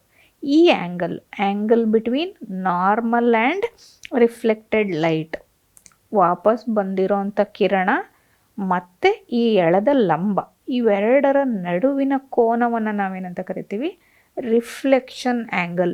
This is angle of incidence, angle of reflection. ಇಲ್ಲಿರೋವಂಥದ್ದೇನು? Incident ray. ವಾಪಸ್ ಬಂದಿರೋವಂಥದ್ದು ಯಾವುದು? ರಿಫ್ಲೆಕ್ಟೆಡ್ ರೇ. ಸಹಜವಾಗಿ ಈ ರೀತಿಯ ಚಿತ್ರವನ್ನು ಕೊಟ್ಟಿರ್ತಾರೆ ನಿಮ್ಮ ಟೆಕ್ಸ್ಟ್ ಬುಕ್ಗಳಲ್ಲೂ ಕೂಡ ನೀವು ನೋಡೋದಾದರೆ. ಈ ಒಂದು ಪ್ರಕ್ರಿಯೆಯನ್ನು, ಈ ವಿದ್ಯಮಾನವನ್ನು ನಾವೇನಂತ ಕರಿತೀವಿ? ರಿಫ್ಲೆಕ್ಷನ್ ಆಫ್ ಲೈಟ್, ಬೆಳಕಿನ ಪ್ರತಿಫಲನ ಅಂತ ಕರಿತೀವಿ. ಇದು ಯಾವಾಗ ನಿಮಗೆ ಕಾಣಿಸುತ್ತೆ? ಯಾವಾಗಲೂ ಪ್ರತಿಫಲನವನ್ನು ನೋಡ್ಬೋದಾ ನೀವು? ಸಹಜವಾಗಿ ನಾವು ಪ್ರತಿಫಲನ ಅಂದ್ಕೊಟ್ಲೆ ನಾವೇನು ಮಾಡಿರ್ತೀವಿ, ಕನ್ನಡಿ ಮುಂದೆ ನಿಂತಾಗ ನೀವು ಹೋಗಿ ಕನ್ನಡಿ ಮುಂದೆ ನಿಂತ್ಕೊಳ್ಳಿ, ಏನು ನೋಡ್ತೀರಾ ನೀವು? ನೀವು ನಿಂತಾಗ ನಿಮ್ಮ ಪ್ರತಿಬಿಂಬವನ್ನೇ, ಸಹಜವಾದಂಥ ನಿಮ್ಮ ಪ್ರತಿಬಿಂಬವನ್ನೇ ನೀವು ನೋಡ್ತೀರಾ. ಏನದು? ನಿಮ್ಮ ಬಿದ್ದಿರೋ ಅಂಥ, ನಿಮ್ಮ ದೇಹದ ಮೇಲೆ ಬಿದ್ದಿರೋ ಅಂಥ ಬೆಳಕಿನ ಕಿರಣಗಳು ರಿಫ್ಲೆಕ್ಷನನ್ನು ಆಗಿ ನೀವು ಕನ್ನಡಿಯಲ್ಲಿ ನೋಡಬಹುದು. ಅದೇ ಹಂಗಾರೆ ಗೋಡೆ ಕಡೆ ತಿರುಗಿ, ಗೋಡೆ ಮೇಲೆ ಕನ್ನಡಿ ಇಲ್ಲ, ಕನ್ನಡಿಯಲ್ಲಿ ನಿಂತ್ಕೊಂಡಾಗ ನಮ್ಮ ಪ್ರತಿಬಿಂಬ ಕಾಣುತ್ತಲ್ವ ನಮಗೆ. ನಾನು ಕನ್ನಡಿ ಮುಂದೆ ನಿಂತ್ಕೊಂಡ್ರೆ ಏನು ಕಾಣುತ್ತೆ? ನಾನೇ ಕಾಣಿಸ್ತೇನೆ. ಅದೇ ಗೋಡೆ ಕಡೆಗೆ ಹೋಗಿ, ಕನ್ನಡಿ ಇಲ್ಲದೆ ಇರೋವಂಥ ಗೋಡೆ, ಕನ್ನಡಿ ಇಲ್ಲದೆ ಇರೋವಂಥ ಗೋಡೆಗೆ ನಿಂತ್ಕೊಂಡು ಕಾಣಿಸ್ತಿದ್ದೀನ? ನಿಂತ್ಕೊಂಡು ನೋಡಿ, ಕಾಣಿಸ್ತೀರಾ? ಅದರಲ್ಲಿ ನಿಮ್ಮ ಇಮೇಜ್ ಕಾಣಿಸ್ತಾ ಇದೆಯಾ ನಿಮಗೆ? ಯಾಕೆ ಕಾಣಿಸ್ತಾ ಇಲ್ಲ? ಗೋಡೆ ಮೇಲೆ ಹಾಗಾದರೆ ಪ್ರತಿಫಲನ ಆಗೋದಿಲ್ವಾ? ಕನ್ನಡಿ ಮೇಲೆ ಯಾಕೆ ಆಗ್ತಾ ಇದೆ ಪ್ರತಿಫಲನ? ಗೋಡೆ ಮೇಲೆ ಯಾಕೆ ಪ್ರತಿಫಲನ ಆಗ್ತಾ ಇಲ್ಲ? ಸೊ ಅದಕ್ಕೆ ಉತ್ತರ ರಿಫ್ಲೆಕ್ಷನ್ನ ವಿಧಗಳು, ಟೈಪ್ಸ್ ಆಫ್ ರಿಫ್ಲೆಕ್ಷನ್ ಅಂತ ಕರಿತೀವಿ. ಸೊ ಟೈಪ್ಸ್ ಆಫ್ ರಿಫ್ಲೆಕ್ಷನಲ್ಲಿ ನಿಮಗೆ ಪ್ರತಿಫಲನದಲ್ಲಿ 2 ವಿಧಗಳನ್ನು ನೋಡ್ಬೋದು. 2 ವಿಧಗಳು ಅಂತಂದರೆ, ಒಂದು ರೆಗ್ಯುಲರ್ ರಿಫ್ಲೆಕ್ಷನ್, ನಿಯಮಿತವಾದ ಪ್ರತಿಫಲನ. ಇನ್ನೊಂದು ಅನಿಯಮಿತವಾದ ಪ್ರತಿಫಲನ, ಅಂದರೆ ಇರ್ರೆಗ್ಯುಲರ್ ರಿಫ್ಲೆಕ್ಷನ್. ನಾವೀಗಾಗಲೇ ಕೊಟ್ಟಿರೋವಂಥ ಉದಾಹರಣೆ ಏನಿದೆಯಲ್ಲ, ಕನ್ನಡಿಯ ಉದಾಹರಣೆ, ಅದು ಇದಕ್ಕೆ ರೆಗ್ಯುಲರ್ ರಿಫ್ಲೆಕ್ಷನ್ನಿಗೆ ನಾವು ಉದಾಹರಣೆಯನ್ನು ತಗೊಳ್ಬೋದು. ಈ ರೆಗ್ಯುಲರ್ ರಿಫ್ಲೆಕ್ಷನ್ ಅಂತ ಅಂದರೆ ಏನು ಅಂದರೆ, ಸಹಜವಾಗಿ ಹೊಳಪಿನ ಮೇಲ್ಮೈ ಅಂದರೆ ತುಂಬ ಸ್ಮೂತ್ ಸರ್ಫೇಸ್ ಇರಬೇಕು. ನೀವು ಬರ್ಕೊಳ್ತಾ ಇರೋವಂಥ ಬುಕ್ಕು, ಟೇಬಲ್ಲು, ಇದರ ಸರ್ಫೇಸ್ ಮೇಲೆ ನೀವು ನೋಡಿದಾಗ ನಿಮ್ಗೆ ಏನು ಕಾಣಿಸುತ್ತೆ? ತುಂಬ ಸ್ಮೂತ್ ಅಂತ ಕಾಣಿಸುತ್ತೆ ನಿಮಗಷ್ಟೇ. ಆದರೆ ಅದು ರಿಫ್ಲೆಕ್ಷನ್ ಮಾಡೋಷ್ಟು ಸ್ಮೂತ್ ಸರ್ಫೇಸ್ ಇರೋದಿಲ್ಲ. ಹಾಗಾದರೆ ನೀವು ಸಹಜವಾಗಿ ನೋಡಿರ್ತೀರಿ. ಕನ್ನಡಿಯನ್ನು ಹೊರತುಪಡಿಸಿ ಮತ್ತೆ ಬೇರೆ ಯಾವ ಉದಾಹರಣೆಗಳನ್ನು ಹೇಳ್ಬೋದು? ಕನ್ನಡಿಯನ್ನು ಹೊರತುಪಡಿಸಿದ್ರು ಕೂಡ ಹೊಸದಾಗಿ ತಂದಿರೋಂಥ, ಊಟಕ್ಕೆ ಕೂತ್ಕೊಂಡಿರ್ತೀರಲ್ಲ ತಟ್ಟೆ, ಆ ತಟ್ಟೆನ, ಹೊಸ ತಟ್ಟೆ ತೊಗೊಂಬಂದಿರ್ತೀವಲ್ಲ, ಆ ತಟ್ಟೆಯಲ್ಲಿ ನಿಮ್ಮ ಹಿಂಗೆ ಹಿಡ್ಕೊಂಡ್ರೆ ನಿಮ್ಮ ಮುಖ ಕಾಣಿಸುತ್ತಲ್ವ ನಿಮಗೆ? ಯಾಕೆ ಮುಖ ಕಾಣಿಸ್ತಾ ಇದೆ? ಅದೇ ಒಂದು ಹಳೆಯ ತಟ್ಟೆ ತೊಗೊಂಡು ನೋಡಿ, ಅದೇ ಸ್ಟೀಲ್ ತಟ್ಟೆನ ಹಳೆಯದು ಉಪಯೋಗಿಸಿ ಹಳತಾಗಿರೋವಂಥ ತಟ್ಟೆ ತೊಗೊಂಡು ನೋಡಿ, ಅದರಲ್ಲಿ ಕಾಣಿಸುತ್ತಾ ನಿಮಗೆ ರಿಫ್ಲೆಕ್ಷನ್ನು? ಕಾಣಿಸ್ತಾ ಇಲ್ಲ. ಈ ಹೊಸ ತಟ್ಟೆಯಲ್ಲಿ ವಾಪಸ್ ನೋಡಿ, ರಿಫ್ಲೆಕ್ಷನ್ ಕಾಣಿಸ್ತದೆ. ಹೊಸ ಸ್ಪೂನ್ಗಳನ್ನು ತಗೊಂಡು ನೋಡಿ, ನಿಮ್ಮ ಬಿಂಬ ಕಾಣಿಸುತ್ತೆ ಅದರಲ್ಲಿ. ಯಾಕೆ ಅದರಲ್ಲಿ ಕಾಣಿಸ್ತಾ ಇದೆ? ಹಳೆ ತಟ್ಟೆಯಲ್ಲಿ ಯಾಕೆ ಕಾಣಿಸ್ತಾ ಇಲ್ಲ? ಗೋಡೆ ಮೇಲೆ ಯಾಕೆ ಕಾಣಿಸ್ತಾ ಇಲ್ಲ ಹಾಗಾದ್ರೆ ರಿಫ್ಲೆಕ್ಷನ್ನು? ಯಾಕೆ ಅಂದರೆ, ಈ ಹೊಸ ತಟ್ಟೆ, ಹೊಸ ಸ್ಪೂನು, ಕನ್ನಡಿ ಇವೆಲ್ಲವೂ ಏನಿವು ತುಂಬ ನಯವಾದ ಮೇಲ್ಮೈಗಳು, ಸ್ಮೂತ್ ಸರ್ಫೇಸಸ್. ಈ ಸ್ಮೂತ್ ಸರ್ಫೇಸಲ್ಲಿ ಮಾತ್ರ ಎಂಥ ರಿಫ್ಲೆಕ್ಷನ್ ಆಗುತ್ತೆ? Regular reflection. ಇಲ್ಲಿ ನೋಡಿ ಸ್ನೇಹಿತರೆ, ಈ ರೆಗ್ಯುಲರ್ ರಿಫ್ಲೆಕ್ಷನಲ್ಲಿ ಬೆಳಕಿನ ಕಿರಣಗಳು, ಇಲ್ಲಿ ಬಿದ್ದಿರೋ ಅಂಥ ಬೆಳಕಿನ ಕಿರಣಗಳೆಲ್ಲವೂ ಒಂದೇ ದಿಕ್ಕಿನಲ್ಲಿ ಬಿದ್ದು, ಇದೊಂದು ರಿಫ್ಲೆಕ್ಷನ್. ನಾನೊಂದು ಕನ್ನಡಿಯನ್ನು ತಗೊಂಡಿದ್ದೀನಿ ಅಂತ ಇಟ್ಕೊಳ್ಳಿ, ಸ್ಮೂತ್ ಕನ್ನಡಿಯನ್ನು ತಗೊಂಡಿದ್ದೀನಿ. ಈ ಸ್ಮೂತ್ ಕನ್ನಡಿ ಮೇಲೆ ಬಿದ್ದಿರೋಂಥ ಬೆಳಕಿನ ಕಿರಣಗಳು ಒಂದೇ ದಿಕ್ಕಿನಲ್ಲೇ ವಾಪಸ್ ನೋಡಿ, ಇವೆಲ್ಲ ಪ್ಯಾರಲಲ್ ರೇಸ್, ಇವೆಲ್ಲವೂ ಒಂದೇ ದಿಕ್ಕಿನಲ್ಲಿ ಹೋಗ್ತಾ ಇದ್ದಾವೆ. ಈ ಒಂದೇ ದಿಕ್ಕಿನಲ್ಲಿ ಹೋದಾಗ ಕ್ಯಾಪ್ಚರ್ ಆಗಿ ನೀಟಾಗಿ ನಮಗೆ ಒಂದು ಇಮೇಜ್ ಫಾರ್ಮೇಷನ್ ಆಗುತ್ತೆ, ಒಂದು ಬಿಂಬ ಫಾರ್ಮೇಷನ್ ಆಗುತ್ತೆ. ಆವಾಗ ನಾವು ಅದನ್ನು ನೋಡಬಹುದು ಅಲ್ವಾ? ಅದೇ ಏನಾದರೂ ವಕ್ರವಾಗಿ ಯಾವ್ಯಾವುದೋ ಕಡೆಗೆ ಹೋಯಿತು ಅಂದರೆ, ನಮಗೆ ಆ ಬೆಳಕಿನ ಕಿರಣಗಳೇ ಚೆದ್ರು ಬಿಟ್ಟರೆ ನಮಗಲ್ಲೊಂದು ಇಮೇಜ್ ಫಾರ್ಮೇಷನ್ ಮಾಡೋದಕ್ಕೆ ಸಾಧ್ಯನೇ ಆಗೋದಿಲ್ಲ. ಅಂಥದನ್ನು ನಾವೇನಂತ ಕರಿತೀವಿ? Irregular reflection. ಅದ್ರ ಬಗ್ಗೆ ನೋಡೋಣ. ಮೊದಲು ಸಮ ಪ್ರತಿಫಲನ ಅಥವಾ regular reflection, even reflection. Even ಅಂದರೆ ಒಂದೇ ಥರ ಆಗಿರೋ ಅಂಥದ್ದು ಅಂತ. ಯಾಕೆ ಒಂದೇ ಥರ ಅಂದರೆ, ಬೆಳಕಿನ ಕಿರಣಗಳು ಬಿದ್ದಿರೋ ಅಂಥವು ಎಲ್ಲಿಗೆ ಬಿದ್ದಿರ್ತವೆ? Smooth surface. ಒಂದು ಕನ್ನಡಿಯನ್ನು ಉದಾಹರಣೆ ತಗೊಳ್ಳಿ, ಅಥವಾ ನಿಂತಿರೋಂಥ ನೀರಿನ ಮೇಲೆ. ಇಲ್ಲಿ ನೋಡಿ, ನಿಮಗೆ ನೋಡಿದ್ರೆ 2ನೇ ಪಿಕ್ಚರಲ್ಲಿ ನೋಡಿ, ಇಲ್ಲೊಂದು ಮಗು ಏನು ಮಾಡ್ತಾ ಇದೆ? ಅವನ ಪ್ರತಿಬಿಂಬವನ್ನು ಡಿಸ್ಟರ್ಬ್ ಆಗದೆ ಇರೋವಂಥ ನೀರು ನಿಂತ್ಕೊಂಡಿದೆ. ನೀರು ನಿಂತ್ಕೊಂಡಿದೆ, ಯಾವುದೇ ರೀತಿಯ ಡಿಸ್ಟರ್ಬೆನ್ಸ್ ಇಲ್ಲ ನೀರಲ್ಲಿ ಅಲ್ವಾ? ಆ ನೀರಲ್ಲಿ ಆ ಮಗುವಿನ ಪ್ರತಿಬಿಂಬ ತುಂಬ ಕ್ಲಿಯರಾಗಿ ಕಾಣಿಸ್ತಾ ಇದೆ ನಮಗಿಲ್ಲಿ ಅಲ್ವಾ? ಆ ಮಗುವಿನ ಪ್ರತಿಬಿಂಬ ತುಂಬ ಕ್ಲಿಯರಾಗಿ ಕಾಣಿಸ್ತಾ ಇದೆ ಅಂದರೆ, ಈ ವಾಟರ್ ಸರ್ಫೇಸ್ ಹೇಗೆ ಆ್ಯಕ್ಟ್ ಆಗ್ತಾ ಇರುತ್ತೆ? ಒಂದು ಕನ್ನಡಿಯ ರೀತಿಯಲ್ಲಿ, ಸ್ಮೂತ್ ಸರ್ಫೇಸಿನ ರೀತಿಯಲ್ಲಿ ಆಗ್ತಾ ಇರೋದ್ರಿಂದ ಬಿದ್ದಿರುವಂಥ ಎಲ್ಲ ಕಿರಣಗಳು ಏನಾಗಿದ್ದಾವೆ ಇಲ್ಲಿ? ಒಂದೇ ಡೈರೆಕ್ಷನ್ನಲ್ಲಿ ಬಂದಿರೋದ್ರಿಂದ ನಮಗೆ ಅಲ್ಲಿ ಇಮೇಜ್ ಫಾರ್ಮೇಷನ್ ಮಾಡೋದಕ್ಕೆ ಸಾಧ್ಯ ಆಗಿದೆ.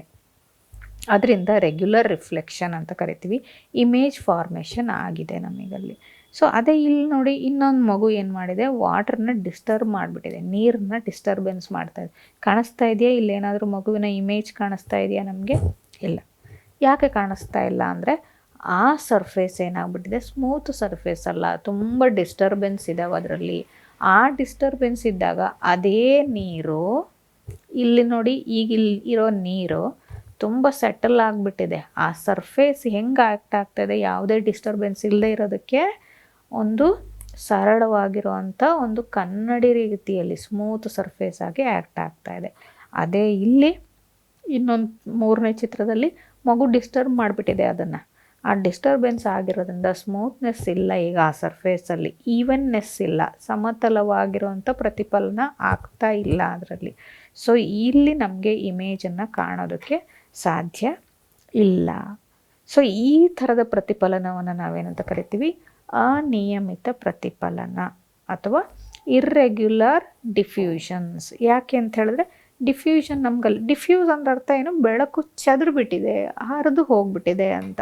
ಯಾವಾಗ ಹಂಗಾಗುತ್ತೆ, ಒರಟಾದ ಮೇಲ್ಮೈ ಮೇಲೆ ಬಿದ್ದಾಗ, ಯಾವುದೇ ಸ್ಮೂತ್ ಪಾಲಿಶ್ಡ್ ಸರ್ಫೇಸಸ್ ಇಲ್ಲ ಅಂತ ಆದಾಗ ಅದ್ರ ಮೇಲೆ ಬಿದ್ದಿರೋಂಥ ಬೆಳಕು ಏನಾಗುತ್ತೆ, ಯಾವುದ್ಯಾವುದೋ ದಿಕ್ಕಿನಲ್ಲಿ ಹರಿದು ಹೋಗ್ಬಿಟ್ಟಿರುತ್ತೆ, ಡಿಫ್ಯೂಸ್ ಆಗಿಬಿಡುತ್ತೆ ಬೆಳಕಿನ ಪ್ರತಿಫಲನಗಳು. ಈ ಚಿತ್ರ ನೋಡಿದ್ರೆ ನಿಮ್ಗೆ ಗೊತ್ತಾಗುತ್ತೆ ಸ್ನೇಹಿತರೆ, ಏನಾಗಿದೆ, ಬೆಳಕಿನ ಕಿರಣಗಳು ಹೀಗೆ ಬರ್ತಾ ಇದ್ದಾವೆ ಯಾವುದ್ರ ಮೇಲೆ, ಯಾವುದೋ ಒಂದು ಇರ್ರೆಗ್ಯುಲರ್ ಸರ್ಫೇಸ್ ಮೇಲೆ, ಒಂದು ಗೋಡೆನೋ ಅಥವಾ ಯಾವುದೋ ಒಂದು ಪುಸ್ತಕನೋ ಚೇರೋ ಬಾಗಿಲೋ ಯಾವುದ್ರ ಮೇಲೋ ಬಂದಿದೆ. ಈಗ ಈ ಸರ್ಫೇಸ್ ಮೇಲೆ ಇವಾಗ ಇಲ್ಲಿ ಬಂದು ಬೆಳಕಿನ ಕಿರಣಗಳು ಬೀಳ್ತಾ ಇದ್ದಾವೆ. ಆದರೆ ಬಿದ್ದಿರೋಂಥ ಕಿರಣಗಳು ನೋಡಿ, ಒಂದು ಈ ಕಡೆ ದಿಕ್ಕಿನಲ್ಲಿ ಹೋಗ್ತಾ ಇದೆ, ಇನ್ನೊಂದು ಈ ಕಡೆ ದಿಕ್ಕಲ್ಲಿ ಹೋಗ್ತಾ ಇದೆ, ಇನ್ನೊಂದು ಈ ಕಡೆ ದಿಕ್ಕಲ್ಲಿ ಹೋಗ್ತಾ ಇದೆ, ಇನ್ನೊಂದು ಈ ಕಡೆ ದಿಕ್ಕಲ್ಲಿ ಹೋಗ್ತಾ ಇದೆ. ಎಲ್ಲಿ ಇಮೇಜ್ ಫಾರ್ಮೇಷನ್ ಮಾಡ್ತೀರಾ ನೀವು? ಎಲ್ಲದೂ ಕೂಡ ಒಂದೇ ದಿಕ್ಕಿನಲ್ಲಿ ಹೋದಾಗ ನಿಮಗೆ ಆ ರೇಖೆಗಳು ಸಂಧಿಸುವಂಥ ಬಿಂದುವಿನಲ್ಲಿ ನಮಗೆ ಒಂದು ಇಮೇಜ್ ಬಿಂಬ ಕಾಣಿಸುತ್ತೆ. ಆದರೆ ಇಲ್ಲಿ ಯಾವುದು ಎಲ್ಲವೂ ಹೋಗಿ ಒಂದೇ ದಿಕ್ಕಿನಲ್ಲಿ ಹೋಗ್ತಾನೇ ಇಲ್ಲ, ಎಲ್ಲಿಂದ ನಮಗೆ ಇಮೇಜ್ ಫಾರ್ಮೇಷನ್ ಆಗೋದಕ್ಕೆ ಸಾಧ್ಯ?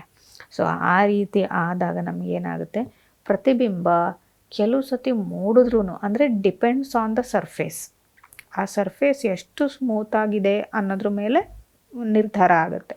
ಅದೇನಾದರೂ ಸ್ವಲ್ಪ ಸ್ಮೂತ್ನೆಸ್ ಆಗಿದ್ರೆ, ಅಂದರೆ ನಾವು ಸಾಧಾರಣವಾಗಿ ನೋಡಿರ್ತೀವಲ್ವ, ಸ್ವಲ್ಪ ಸ್ಮೂತ್ ಇರುತ್ತೆ, ಅದರಲ್ಲಿ ನಿಮ್ಗೆ ಹೆಂಗೆ ಕಾಣಿಸ್ತಾ ಇರುತ್ತೆ, ಇಮೇಜ್ ಫಾರ್ಮೇಷನ್ ಆಗಿರುತ್ತೆ, ಅದು ತುಂಬ ಬ್ಲರ್ಡ್ ಇಮೇಜ್, ಕ್ಲಿಯರ್ ಇರಲ್ಲ ಇಮೇಜ್. ಆ ರೀತಿಯ ಸಾಧ್ಯತೆಯೂ ಇದೆ, ಅಥವಾ ಇಮೇಜೇ ಬರದೇ ಇರೋವಂಥ ಸಾಧ್ಯತೆ ಕೂಡ ಇದೆ. That depends on the surface. ನಿಮಗೆ ಸರ್ಫೇಸ್ ಯಾವ ರೀತಿ ಇದೆ, ತುಂಬ ಒಂದಷ್ಟು ಸ್ಮೂತಾಗಿತ್ತಾ ಅಥವಾ ತುಂಬ ಒರಟಾಗಿದೆಯೋ? ತುಂಬ ಒರಟಾಗಿದ್ದರೆ, ಉದಾಹರಣೆಗೆ ಗೋಡೆ ಮೇಲೆ ನಿಮಗೆ ನಿಮ್ಮ ಬಿಂಬ ಬರಲಿಕ್ಕೆ ಸಾಧ್ಯನೇ ಇಲ್ಲ. ಅದೇ ಹೊಸ ಟೈಲ್ಸ್ಗಳ ಹತ್ರ ನಿಂತ್ಕೊಂಡು ನೋಡಿ, ತುಂಬ ಸ್ಮೂತ್ ಟೈಲ್ಸ್ಗಳ ಹತ್ರ ನಿಂತ್ಕೊಂಡು ನೋಡಿದಾಗ ಕಾಣಿಸುತ್ತೆ ನಿಮಗೆ, ಇಮೇಜ್ ಕಾಣಿಸುತ್ತೆ. ಆದರೆ ಹೆಂಗೆ ಕಾಣಲ್ಲ, ತುಂಬ ಕ್ಲಾರಿಟಿ ಇರಲ್ಲ, ತುಂಬ ಕ್ಲಿಯರ್ ಆದಂಥ ಇಮೇಜ್ ಕಾಣಿಸಲ್ಲ ನಿಮಗಲ್ಲಿ. ಸೊ ಆ ರೀತಿಯ ಕ್ಲಿಯರ್ ಆದಂಥ ಇಮೇಜ್ ಕಾಣಿಸದೇ ಇದ್ದಾಗ ಅದೆಲ್ಲದನ್ನು ನಾವು ಯಾವುದಕ್ಕೆ ತಗೊಳ್ಬೋದು, ಅನಿಯಮಿತ ಪ್ರತಿಫಲನಕ್ಕೆ ಉದಾಹರಣೆಯಾಗಿ ನಾವು ತಗೊಳ್ಬಹುದು. ಸೊ ಹಾಗಾದರೆ ಇದರಿಂದ ಏನು ಉಪಯೋಗ ನಮಗೆ? ಈ ರಿಫ್ಲೆಕ್ಷನ್, ನಾವು ಯಾವುದನ್ನೇ ಕಲ್ತರೂ ಕೂಡ, ಯಾವುದನ್ನೇ ಓದಿದ್ರೂ ಕೂಡ ಮೊದಲು ಯೋಚನೆ ಮಾಡುವಂಥದ್ದು ಏನು, ಯಾಕಪ್ಪ ಇದನ್ನು ಕಲಿಬೇಕು, ಇದನ್ನು ಕಲ್ತು ನನಗೇನು ಉಪಯೋಗ ಅಲ್ವಾ? ಸೊ ಈ ಉಪಯೋಗ ಏನಾಗುತ್ತೆ, ಈ ರಿಫ್ಲೆಕ್ಷನನ್ನು ನಾವು ಕಲಿಯೋದ್ರಿಂದ ನಮಗೇನು ಉಪಯೋಗ, ಅಥವಾ ನಾವು ಹೆಂಗೆ ತಿಳ್ಕೊಬೋದು, ಈ ರಿಫ್ಲೆಕ್ಷನ್ ಎಲ್ಲೆಲ್ಲಿ ಉಪಯೋಗ ಆಗುತ್ತೆ? ವೆಹಿಕಲ್ ಹೆಡ್ಲೈಟ್ಗಳನ್ನು ಮೊದಲನೇದಾಗ, ಆ ವೆಹಿಕಲ್ಗಿಂತನೂ ಮುಂಚೆ, ಅದಕ್ಕೂ ಮುಂಚೆ ಸಹಜವಾಗಿ ಎಲ್ಲಿ ಪ್ರತಿ ದಿವಸ ನಾವೇನು ಮಾಡ್ತೀವಿ, ಕನ್ನಡಿ ಮುಂದೆ ನಿಂತ್ಕೊಂಡು ನನ್ನನ್ನು ನಾನು ನೋಡ್ಕೊಳ್ತೀನಿ ಅಲ್ವಾ? ಸೊ ಆ ನನ್ನನ್ನು ನಾನು ನೋಡ್ಕೊಳ್ಳುವಾಗ ಎಲ್ಲಿಂದ ಯಾವುದು ಉಪಯೋಗ ಬಂದಿದ್ದು? ಅದೇ reflection of light. Suppose light ರಿಫ್ಲೆಕ್ಷನ್ನೇ ಆಗಿರಲಿಲ್ಲ ಅಂದಿದ್ದರೆ ನಾನು ಆ ಕನ್ನಡಿಯಲ್ಲಿ ನನ್ನನ್ನು ನೋಡ್ಕೊಳ್ಳೋಕ್ಕೆ ಸಾಧ್ಯನೇ ಇರ್ತಿರಲಿಲ್ಲ. ನಾನು ನನ್ನನ್ನು ಕನ್ನಡಿಯಲ್ಲಿ ನೋಡ್ತಾ ಇದ್ದೀನಿ ಅಂದರೆ ಹಂಗಾರೆ ಯಾವುದು ಉಪಯೋಗ ಬಂತು ನನಗಿಲ್ಲಿ? Reflection of light. ಆ ರಿಫ್ಲೆಕ್ಷನ್ ಇರೋದ್ರಿಂದನೇ ನಾವು ನೋಡೋದಕ್ಕೆ ಸಾಧ್ಯ ಆಗಿರ್ಬೋದು. ನೀವು ವೆಹಿಕಲಲ್ಲಿ ಡ್ರೈವ್ ಮಾಡ್ತಾ ಇರುವಾಗ ಪಕ್ಕದಲ್ಲಿ ಸಹಜವಾಗಿ ಏನು ಮಾಡಿರ್ತೀರ, ಮಿರರ್ ಮೇಲೆ ನಮ್ಮ ಗಮನ ಇರುತ್ತಲ್ವ, ಎರಡೂ ಮಿರರ್ ಮೇಲೆ ನಮ್ಮ ಗಮನ ಇರುತ್ತೆ. ಆ ಎರಡೂ ಮಿರರ್ ಮೇಲೆ ನಾವು ಏನು ನೋಡ್ತಾ ಇರ್ತೀವಿ, ಹಿಂದೆ ವೆಹಿಕಲ್ಗಳು ಬರ್ತಾ ಇದ್ದಾವೆ. ಆ ವೆಹಿಕಲ್ನ ಇಮೇಜ್ ಎಲ್ಲಿಗೆ ಬಂತು ನಿಮಗಲ್ಲಿ? ಆ ಮಿರರಲ್ಲಿ ಕಾಣಿಸ್ತಾ ಇರೋವಂಥ ಎರಡೂ ಕನ್ನಡಿಯಲ್ಲಿ ಕಾಣಿಸ್ತಾ ಇದ್ದಾವೆ. ಸೊ ಆ ಕನ್ನಡಿಗೆ ಹಂಗಾದ್ರೆ ಇಮೇಜ್ ಬರ್ತಾ ಇದೆ ಅಂದರೆ ಏನಾಯಿತು, ಯಾವುದರಿಂದ ಬಂತು? ಮತ್ತು ವಾಪಸ್ ಇದೇ ಪ್ರತಿಫಲನ, ರಿಫ್ಲೆಕ್ಷನ್ ಆಫ್ ಲೈಟ್. ಸೋಲಾರ್ ಕುಕ್ಕರ್ಗಳಲ್ಲೂ ಕೂಡ ಉಪಯೋಗಿಸ್ಕೊಳ್ತೀವಿ, ಪೆರಿಸ್ಕೋಪ್ಗಳಲ್ಲೂ ಕೂಡ ಉಪಯೋಗಿಸ್ಕೊಳ್ತೀವಿ. ಇಲ್ಲಿ ನೀವು ಪಿಕ್ಚರಲ್ಲಿ ನೋಡ್ತಾ ಇರ್ಬೋದು, ಒಬ್ಬ ಡೆಂಟಿಸ್ಟ್ ಏನು ಮಾಡ್ತಿದ್ದಾನೆ, ಆ ಹಲ್ಲನ್ನು ಪರೀಕ್ಷೆ ಮಾಡ್ತಾ ಇದ್ದಾನೆ. ಆ ಹಲ್ಲನ್ನು ಪರೀಕ್ಷೆ ಮಾಡುವಾಗ ಅವನೇನು ಮಾಡಿರ್ತಾನೆ, ಅಲ್ಲೊಂದು ತನ್ನ ಸಣ್ಣ ಕನ್ನಡಿಯನ್ನು ಉಪಯೋಗಿಸ್ತಾನೆ. ಸಾಮಾನ್ಯವಾಗಿ ಡೆಂಟಿಸ್ಟ್ ಹತ್ರ ಹೋದವರಿಗೆ ಈ ಅನುಭವ ಇರುತ್ತೆ ಅಲ್ವಾ. ಅವನ ಬಾಯಿ ತೆಗಿಯೋಕ್ಕೆ ಹೇಳಿಬಿಟ್ಟು ಆ ಕನ್ನಡಿಯನ್ನು, ಸಣ್ಣ ಅವರದ್ದು ಇರೋವಂಥ ಕನ್ನಡಿಯನ್ನು ಏನು ಮಾಡ್ತಾರೆ, ಈ ರೀತಿ ಒಂದು ಉದ್ದನೆಯ ಟೂಲಿಗೆ ಅವ್ರು ಏನು ಮಾಡ್ತಾರೆ, ಕೆಳಗಡೆ ಎಡ್ಜಲ್ಲಿ ಒಂದು ಸಣ್ಣ ಕನ್ನಡಿಯನ್ನು ಇಟ್ಕೊಂಡಿರ್ತಾರಲ್ವ. ಸೊ ಆ ಕನ್ನಡಿಯನ್ನು ನಿಮ್ಮ ಬಾಯಿ ಒಳಗಡೆ ಹಾಕ್ಬಿಟ್ಟು ಆ ಡಾಕ್ಟ್ರ್ ಏನು ಮಾಡ್ತಾನೆ, ಆ ಇಮೇಜ್ಗಳನ್ನು, ಹಲ್ಲಿನ ಇಮೇಜನ್ನು ನೋಡೋವಂಥ ಪ್ರಯತ್ನವನ್ನು ಮಾಡ್ತಾನೆ. ಸೊ ಅಲ್ಲೆಲ್ಲದು ಉಪಯೋಗ ಬಂದಿದ್ದು ಯಾವುದು, ಅದೇ ಪ್ರತಿಫಲನ. ಆ ಹಲ್ಲಿನ ಮೇಲೆ ಬಿದ್ದಂಥ ಬೆಳಕು ಯಾವುದ್ರ ಮೇಲೆ ಬಂತು, ವಾಪಸ್ ಬಂದಿದ್ದು ಆ ಕನ್ನಡಿ ಮೇಲೆ ಬಂದಿದ್ದು. ಆ ಕನ್ನಡಿಯಿಂದ ನಮ್ಗೆ ಆ ಡಾಕ್ಟ್ರಿಗೆ ನೋಡಲಿಕ್ಕೆ ಏನಾಯಿತು, ಅನುಕೂಲ ಆಯಿತು. ಸೊ ಅದೇ ರೀತಿ ನಿಮ್ಮ ವೆಹಿಕಲ್ ಹೆಡ್ಲೈಟ್ಗಳಲ್ಲಾಗಿರ್ಬೋದು, ಅಥವಾ ಈಗೆಲ್ಲ ನಿಮಗೆ ಪ್ರತಿ ರಸ್ತೆಯಲ್ಲೂ ಈ ಬ್ಲೈಂಡ್ ಕಾರ್ನರ್ ಮಿರರನ್ನು ನೋಡಿರ್ತೀರಲ್ವ. ನಿಮಗೆ ಈ ಪ್ರತಿ ಕಾರ್ನರ್ಗಳಲ್ಲೂ ಕೂಡ ಅದನ್ನು ಹೋದ ತಕ್ಷಣ ನಿಮಗೆ ಕಾಣಿಸುತ್ತಲ್ಲ, ಆ ಡ್ರೈವರ್ಗಳಿಗೆ ತುಂಬ ಉಪಯೋಗ ಆಗುವಂಥ ಆ ಸೈಡ್ ಕಾರ್ನರ್ಗಳನ್ನು ನೋಡೋದಕ್ಕೆ, ತುಂಬ ವಾಸ್ಟ್ ವ್ಯೂವನ್ನು ನೋಡೋದಕ್ಕೆ ಉಪಯೋಗ ಆಗಲಿ ಅಂತ ಈಗ ಸಹಜವಾಗಿ ನೀವು ಎಲ್ಲ ರಸ್ತೆಗಳಲ್ಲಿ ನೋಡಿದಾಗ ಕಾರ್ನರಲ್ಲಿ ಇಂಥದ್ದೊಂದು ದೊಡ್ಡ ಮಿರರ್ನ ಹಾಕಿರ್ತಾರೆ. ಅಬ್ಸರ್ವ್ ಮಾಡ್ತಾ ಹೋಗಿ. ನೀವು ಸೈನ್ಸನ್ನು ಬರೀ ಪುಸ್ತಕದಲ್ಲಿ ನೋಡಿ ಕಲಿಯೋದು ತುಂಬ ಕಡಿಮೆ ನನ್ನ ಪ್ರಕಾರ. ಅಂದರೆ ನಾವು ನಮ್ಮ ಸುತ್ತಮುತ್ತವನ್ನು ನೋಡಬೇಕು. ಸುತ್ತಮುತ್ತಲಲ್ಲಿ ಏನಾಗ್ತಾಯಿದೆ, ಇಂಥ ಈಗ ಒಂದು ಪ್ರತಿಫಲನ ಕಲ್ತ್ರಿ ಅಲ್ವಾ. ಸೊ ಈ ವಿದ್ಯಮಾನದಲ್ಲಿ ನಮ್ಮ ಸುತ್ತಮುತ್ತಲದಲ್ಲಿ ಎಲ್ಲೆಲ್ಲಿ ಇದನ್ನು ಉಪಯೋಗಿಸ್ಕೋಬೋದು, ನಾವು ಹೇಗೆ ಉಪಯೋಗ ಆಗ್ತಾಯಿದೆ ನಮಗೆ, ಇದನ್ನೆಲ್ಲ ಒಂಚೂರು ಅಕ್ಕಪಕ್ಕದಲ್ಲಿ ಗಮನಿಸ್ರಿ. ಬರೀ ಸೈನ್ಸ್ ಅಂದರೆ ನೀವು ಪುಸ್ತಕದಲ್ಲಿ ಓದೋದು ಮಾತ್ರ ಅಲ್ಲ, ಅಕ್ಕಪಕ್ಕ ಗಮನಿಸಿ. ಆ ಎಲ್ಲ ಅಬ್ಸರ್ವೇಷನ್ಗಳನ್ನು ಉಪಯೋಗಿಸ್ಕೊಂಡು ಅದನ್ನು ಅಳವಡಿಸ್ಕೊಂಡಾಗ ಮಾತ್ರ ನಮಗೆ ಇಂಥ ಅನ್ವಯಗಳು, ಅಪ್ಲಿಕೇಶನ್ಸ್ಗಳು ಅರ್ಥ ಆಗುತ್ತೆ. ನಿಮಗೆ ಯಾವುದೇ ಅಪ್ಲಿಕೇಶನ್ ಅರ್ಥ ಆಗಬೇಕು ಅಂದರೂ ಕೂಡ ಮೊದಲು ನೀವು ಅದನ್ನು ಎಕ್ಸ್ಪೆರಿಮೆಂಟನ್ನು ಮಾಡಿ ನೋಡಬೇಕು. ಸುತ್ತಮುತ್ತ ಗಮನಿಸೋ ಅಂಥದ್ದನ್ನು ಕಲಿಬೇಕು. ಗಮನಿಸೋ ಅಂಥದ್ದನ್ನು ಕಲಿತು ಆವಾಗ ಮಾತ್ರ ನಿಮಗೆ ಇದರ ಅಪ್ಲಿಕೇಶನ್ಸ್ಗಳು ಭಾಳ ಬೇಗ, ಈ ರಿಫ್ಲೆಕ್ಷನ್ ಅಂತ ಒಂದೇ ಹೇಳ್ತಾ ಇಲ್ಲ ನಾನು, ಬೇರೆ ಯಾವುದೇ ಅಪ್ಲಿಕೇಶನ್ಗಳು ನಿಮಗೆ ಅರ್ಥ ಆಗಬೇಕು ಅಂದರೆ ನೀವು ಅದನ್ನು ಮೊದಲು ಗಮನಿಸಬೇಕು. ಗಮನಿಸಿ ಆ ರೀತಿಯ ಪ್ರಕ್ರಿಯೆ ಆಗ್ತಾ ಇದೆಯಾ, ಆ ಪ್ರೊಸೆಸಿಂಗ್ ನಡೀತಾ ಇದೆಯಾ ಅನ್ನೋದನ್ನು ನೀವೇ ಎಕ್ಸ್ಪೆರಿಮೆಂಟ್ ಮಾಡಿ ನೋಡಿ. ಸಣ್ಣದಾಗಿ ಪ್ರಯತ್ನಗಳನ್ನು ಮಾಡ್ತಾ ಹೋಗಿ. ಆವಾಗ ತುಂಬ ಸಹಜವಾಗಿ ನಾವು ಅದನ್ನು ಕಲಿಬಹುದು. ಇನ್ನೊಂದು ಉದಾಹರಣೆ ಅಪ್ಲಿಕೇಶನಿಗೆ ತೊಗೊಂಡಿರೋವಂಥದ್ದು ಅಂದರೆ ಪೆರಿಸ್ಕೋಪ್. ಸಹಜವಾಗಿ ನಿಮ್ಮ ಪ್ರೈಮರಿ ಸ್ಕೂಲ್ಗಳಲ್ಲೆಲ್ಲ ನೋಡಿರ್ತೀರಲ್ವ. ತುಂಬ ಇಲ್ಲಿ ಏನು ಮಾಡಿದ್ದಾರೆ ಪೆರಿಸ್ಕೋಪಲ್ಲಿ, ಇಲ್ಲಿ ಚಿತ್ರದಲ್ಲಿ ಕಾಣಿಸ್ತಾ ಇದೆಯಲ್ಲ, ಇದೇ ಪೆರಿಸ್ಕೋಪ್ ಅಂತ ಹೇಳಿದ್ರೆ. ಇಲ್ಲಿ ನೋಡಿ, ಇಲ್ಲಿ ನೋಡಿದ್ರೆ ನಿಮಗೆ ಬೇಗ ಗೊತ್ತಾಗಲ್ಲ ಇದು ಪೆರಿಸ್ಕೋಪ್ ಅಂತ. ಯಾಕೆ ಅಂದರೆ ಇಲ್ಲೊಂದು ಸಬ್ಮೆರೀನಲ್ಲಿ ಹಾಕಿರ್ತಾರೆ. ಯಾಕೆ ಹಾಕಿದ್ದಾರೆ ಇದನ್ನು? ಸಬ್ಮೆರೀನ್ ಎಲ್ಲಿದೆ? ಇಲ್ಲಿ ನೀರಿನ ಆಳದಲ್ಲಿ ಕೆಳಗಡೆಗಿದೆ ಸಬ್ಮೆರೀನ್, ಆಯಿತಾ. ಈ ಆಳದಲ್ಲಿರೋವಂಥ ಸಬ್ಮೆರೀನ್ ನಿಮಗೆ ಕಾಣಿಸಲ್ಲ. ಆದರೆ ಆ ನೀರಿನ ಆಳದಲ್ಲಿರೋರಿಗೆ ಮೇಲ್ಗಡೆ ಏನು ಆಗ್ತಾ ಇದೆ ಅಂತ ನೋಡ್ಬೋದು. ಅಲ್ಲಿ ಕೆಳಗಡೆ ಕೂತ್ಕೊಂಡೇ ನೋಡ್ಬೋದು. ಅವರು ಎಲ್ಲಿಂದ ನೋಡ್ತಾ ಇರ್ತಾರೆ? ಇಲ್ಲಿ ಈ ಮೇಲ್ಗಡೆ ಹಾಕಿರೋ ಅಂಥ ಒಂದು ಉದ್ದನೆಯ ಪೈಪಿಂದ ನೋಡ್ತಾ ಇರ್ತಾರೆ. ಇಲ್ಲಿ ನೋಡ್ಬೋದು. ಈ ಮಗು ಎಲ್ಲಿಂದ ನೋಡ್ತಾ ಇದೆ? ಎಲ್ಲೋ ಕೆಳಭಾಗದಲ್ಲಿ ಕೂತ್ಕೊಂಡಿದೆ. ಇಲ್ಲಿ ಏನೋ ಒಂದು ಪಿಕ್ಚರ್ ಇದೆಯಲ್ಲ, ಈ ಪಿಕ್ಚರ್ನ ಈ ಮಗು ಇಲ್ಲೇ ಕೆಳಗಡೆ ಕೂತ್ಕೊಂಡೇ ನೋಡ್ಬೋದು. ಹೇಗೆ ನೋಡ್ಬೋದು ಅಂತ ಹೇಳಿದ್ರೆ, ಈ ಪಿಕ್ಚರಿಂದ ಬಂದಿರೋವಂಥ ಲೈಟ್ ಏನಾಗುತ್ತೆ, ಇಲ್ಲೊಂದು ಕನ್ನಡಿಯನ್ನು ಇಟ್ಟಿದ್ದೀವಿ ನಾವು, ಕನ್ನಡಿ. ಈ ಕನ್ನಡಿಯನ್ನು, ಈ ಲೈಟ್ ಏನಾಗುತ್ತೆ, ಬಿದ್ದಿರೋವಂಥ ಲೈಟು ಈ ಕನ್ನಡಿಯ ಮೇಲೆ ಬೀಳುತ್ತೆ. ಸೊ ಇಲ್ಲಿ ನೋಡಿ ಏನು ಉಪಯೋಗ ಬಂತು? ರೆಕ್ಟಿಲಿನಿಯರ್ ಪ್ರಾಪರ್ಟಿ. ನಾನು ಆಗಲೇ ಮೊದಲನೇದಾಗಿ ಹೇಳ್ದಂಗೆ ಲೈಟ್ ಏನಾಗುತ್ತೆ, ಯಾವಾಗಲೂ ಸರಳ ರೇಖೆಯಲ್ಲೇ ಯಾವಾಗಲೂ ಹೋಗ್ತಾ ಇರುತ್ತೆ. Straight line. Light always travels in straight line. Light ಬಿದ್ದಿರೋಂಥ ಬೆಳಕು ಏನಾಯಿತು, ಇಲ್ಲಿ ಕನ್ನಡಿ ಮೇಲೆ ಬಿತ್ತು.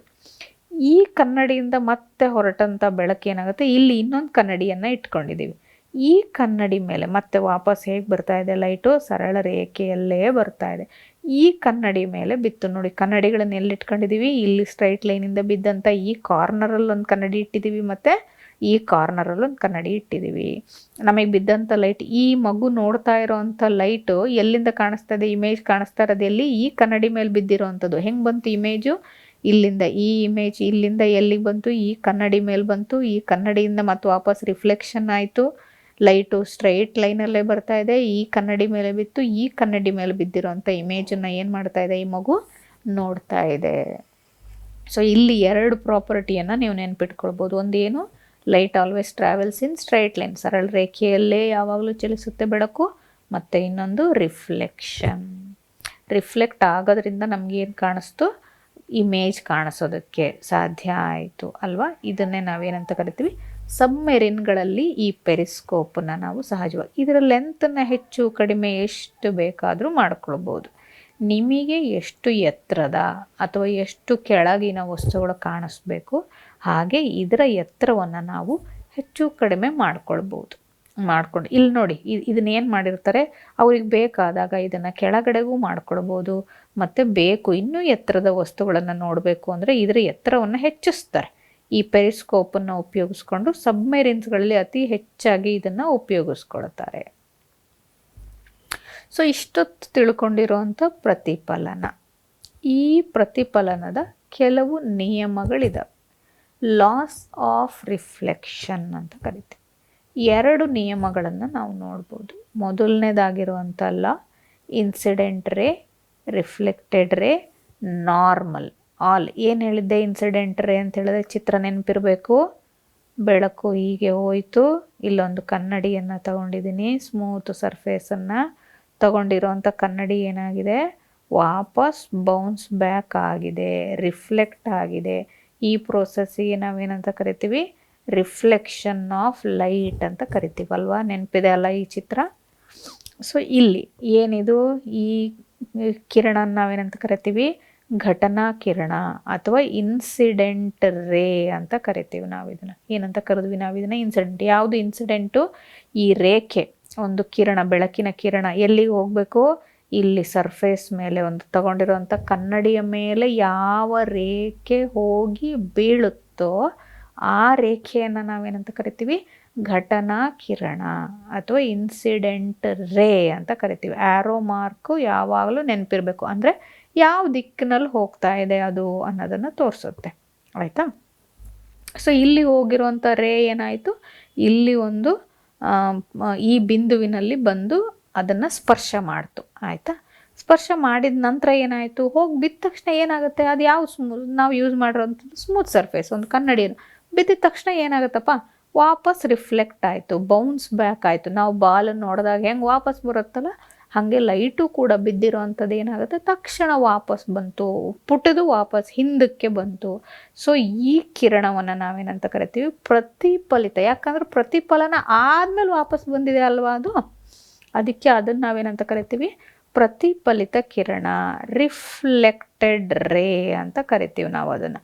ಆ ರಿಫ್ಲೆಕ್ಟೆಡ್ ರೇ, ಆಯಿತಾ. ಇದೇನಿದು, ಇನ್ಸಿಡೆಂಟ್ ರೇ, ಘಟನಾ ಕಿರಣ. ಘಟನೆ ಆಗಬೇಕಾದ್ರೆ ಅದಕ್ಕಿಂತ ಮುಂಚೆ ಯಾವ ಘಟನೆ ಇದು, ರಿಫ್ಲೆಕ್ಷನ್. ಘಟನೆ ಆಗೋದಕ್ಕೂ ಮುಂಚೆ ಹೊರಟಿರೋವಂಥ ಕಿರಣ, ಇದಕ್ಕೇನಂತ ಕರಿತೀವಿ, ಘಟನಾ ಕಿರಣ, ಇನ್ಸಿಡೆಂಟ್ ರೇ.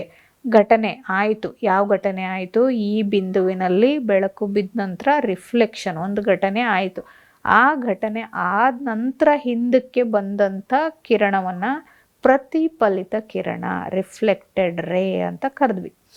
ಈ ರಿಫ್ಲೆಕ್ಷನ್ ಆಗುವಾಗ ಈ ಬಿಂದುವಿನಲ್ಲಿ ಒಂದು ನಾರ್ಮಲನ್ನು, ಅಂದರೆ ನಾರ್ಮಲ್ ಅಂತಂದರೆ ಒಂದು ಸಾಮಾನ್ಯ ಲಂಬ ರೇಖೆಯನ್ನು ಎಳೆದಿರ್ತೀವಿ. ಈ ಎಳೆದಿರೋಂಥ ಲಂಬ ರೇಖೆಯನ್ನು ನಾವೇನಂತ ಕರಿತೀವಿ, ನಾರ್ಮಲ್, ಸಾಮಾನ್ಯ ಅಂತ ಕರಿತೀವಿ. ಈ ಇನ್ಸಿಡೆಂಟ್ ರೇ, ರಿಫ್ಲೆಕ್ಟೆಡ್ ರೇ ಅಂದರೆ ಘಟನಾ ಕಿರಣ, ಪ್ರತಿಫಲಿತ ಕಿರಣ ಮತ್ತು ಸಾಮಾನ್ಯ, ಈ ಮೂರು ಏನಾಗಿರ್ತವೆ, ಒಂದೇ ಸಮತಲದಲ್ಲಿ ಇರ್ತವೆ. ಒಂದೇ ಸಮತಲದಲ್ಲಿ ಇರೋದಕ್ಕೆ ನಾವೇನಂತ ಕರಿತೀವಿ, ಅದನ್ನು ಮೊದಲನೆಯ ನಿಯಮ, ಫಸ್ಟ್ ಲಾ ಆಫ್ ರಿಫ್ಲೆಕ್ಷನ್. ಏನು ಫಸ್ಟ್ ಲಾ ಆಫ್ ರಿಫ್ಲೆಕ್ಷನ್ ಅಂದರೆ, incident ray, reflected ray and the normal, all the 3 lies in same plane. ಘಟನಾ ಕಿರಣ, ಪ್ರತಿಫಲಿತ ಕಿರಣ ಮತ್ತು ಸಾಮಾನ್ಯ ರೇಖೆ. ಸಾಮಾನ್ಯ ಅಂದರೆ ಈ ಬಿಂದುವಿನಲ್ಲಿ ಎಳೆದಿರುವಂಥ ಲಂಬ. ಇದಿಷ್ಟು ಕೂಡ ಎಲ್ಲಿರ್ತವೆ, ಒಂದೇ ಸಮತಲದಲ್ಲಿ. ಇಲ್ಲಿ ನೋಡಿ, ಒಂದೇ ಸಮತಲ, ಒಂದೇ ಪ್ಲೇನಲ್ಲಿದೆ ಅವಲ್ಲವ, ಇವು ಮೂರು ಕೂಡ ಸೊ ಇದನ್ನು ನಾವು ಮೊದಲನೇ ನಿಯಮ ಅಂತ ಕರಿತೀವಿ. ಆಯಿತಾ? ಎರಡನೇ ನಿಯಮ ಹೇಳೋದಾದರೆ, ಅದಕ್ಕೂ ಮುಂಚೆ, ಎರಡನೇ ನಿಯಮ ಹೇಳೋದಕ್ಕೂ ಮುಂಚೆ ಇಲ್ಲೊಂದು ಪಿಕ್ಚರ್ನ ಇನ್ನೊಂದು ಸಲ ಡ್ರಾ ಮಾಡಿಬಿಡ್ತೀನಿ. ಇದೇನಿದು? ಇನ್ಸಿಡೆಂಟ್ ರೇ, ಪಾಯಿಂಟ್ ಆಫ್ ಇನ್ಸಿಡೆನ್ಸ್, ರಿಫ್ಲೆಕ್ಟೆಡ್ ರೇ, ಇದೊಂದು ನಾರ್ಮಲ್ ಅಲ್ವಾ? ಇದನ್ನೇನಂತ ಹೇಳಿದ್ದೆ? ಇನ್ಸಿಡೆಂಟ್ ರೇ ಘಟನಾ ಕಿರಣ, ಇದು ಪ್ರತಿಫಲಿತ ಕಿರಣ, ಮತ್ತಿದು ನಾರ್ಮಲ್ ಅಂತ ಹೇಳಿದ್ದೆ ಅಲ್ವಾ? ಇಲ್ಲೊಂದು ಆ್ಯಂಗಲ್ ಫಾರ್ಮೇಷನ್ ಆಯ್ತಲ್ಲ, ಕೋನ. ಈ ಕೋನವನ್ನು ನಾವೇನಂತ ಕರಿತೀವಿ? ಇನ್ಸಿಡೆಂಟ್ ಆ್ಯಂಗಲ್ ಅಂತ ಕರಿತೀವಿ. ಆಯಿತಾ? ಘಟನಾ ಕೋನ ಅಂತ ಕರಿತೀವಿ. ಇಲ್ಲಿ ಇದನ್ನು ನಾವು ಆ್ಯಂಗಲ್ ಆಫ್ ರಿಫ್ಲೆಕ್ಷನ್, ಪ್ರತಿಫಲನ ಕೋನ. ಯಾವುದಿದು?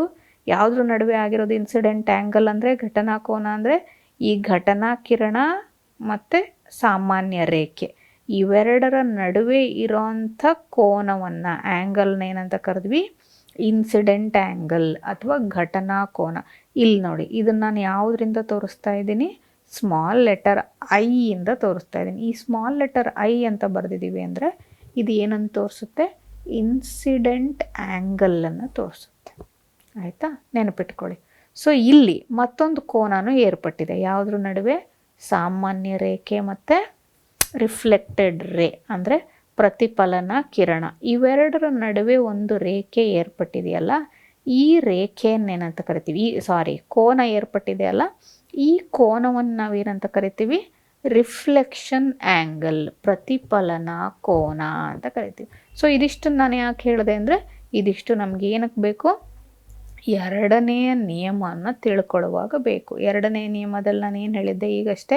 ಒಂದು ಇನ್ಸಿಡೆಂಟ್ ರೇ, ಇದು incident ray, reflected ray, normal, ಇದು ಇನ್ಸಿಡೆಂಟ್ ಆ್ಯಂಗಲ್, ಇದು ರಿಫ್ಲೆಕ್ಷನ್ ಆ್ಯಂಗಲ್. ಇಲ್ಲಿ ಯಾವಾಗಲೂ ನಮಗೇನಾಗಿರುತ್ತೆ? ಈ ಇನ್ಸಿಡೆಂಟ್ ಆ್ಯಂಗಲ್ಲು ಯಾವಾಗಲೂ ರಿಫ್ಲೆಕ್ಷನ್ ಆ್ಯಂಗಲ್ಗೆ ಸಮ ಇರುತ್ತೆ. ಏನು ಹಂಗಂದರೆ ಇಲ್ಲಿ ಬೆಳಕಿನ ಕಿರಣ ಹೋಗಿ ತಾಕ್ತಲ್ಲ ಯಾವುದೋ ಒಂದು ಸರ್ಫೇಸನ್ನು, ಒಂದು ಸ್ಮೂತ್ ಸರ್ಫೇಸನ್ನು, ಯಾವ ಡಿಗ್ರಿಯಲ್ಲಿ ತಾಕಿರ್ಬೋದು? ಒಂದು 30 ಡಿಗ್ರಿಯಲ್ಲಿ ತಾಕಿದೆ ಅಂತ ಅಂದ್ಕೊಳ್ಳೋಣ. ಈ ಇನ್ಸಿಡೆಂಟ್ ಆಗಿರೋವಂಥ ಕೋನ 30 ಡಿಗ್ರಿ ಆಗಿದ್ದರೆ ನಾವು ಯೋಚನೆ ಮಾಡದೇ ಹೇಳಿಬಿಡ್ಬೋದು ಆ್ಯಂಗಲ್ ಆಫ್ ರಿಫ್ಲೆಕ್ಷನ್ ಎಷ್ಟಿರುತ್ತೆ? ಅದೂ ಕೂಡ 30 ಡಿಗ್ರಿನೇ ಇರುತ್ತೆ. ನೆನಪಿಟ್ಕೊಳ್ಳಿ, ಯಾವಾಗಲೂ ಘಟನಾ ಕೋನ ಯಾವಾಗಲೂ ಎಷ್ಟಕ್ಕೆ ಸಮ ಇರುತ್ತೆ? ಪ್ರತಿಫಲನ ಕೋನಕ್ಕೆ ಸಮ ಇರುತ್ತೆ. ಆಯಿತಾ? ಇದನ್ನು ನಾವೇನಂತ ಕರಿತೀವಿ? ಎರಡನೇ ನಿಯಮ, ರಿಫ್ಲೆಕ್ಷನ್ನ ಎರಡನೇ ನಿಯಮ ಅಂತ ಹೇಳಿ ಕರಿತೀವಿ. ಸೊ ಈವರೆಗೆ ನಾವು ರಿಫ್ಲೆಕ್ಷನ್ನ ಪ್ರಮುಖವಾಗಿ ನಾವು ತಿಳ್ಕೊಂಡ್ವಿ ಅಲ್ವಾ? ಸೊ ಇಲ್ಲಿಗೆ ನನ್ನ ತರಗತಿಯನ್ನು ನಿಲ್ಲಿಸ್ತಾ ಇದ್ದೀನಿ. ಮುಂದಿನ ತರಗತಿಯಲ್ಲಿ ನಾವು ಇನ್ನೊಂದಷ್ಟು ಬೆಳಕಿನ ಲಕ್ಷಣಗಳ ಬಗ್ಗೆ ತಿಳ್ಕೊಳ್ತಾ ಹೋಗೋಣ. ಧನ್ಯವಾದ.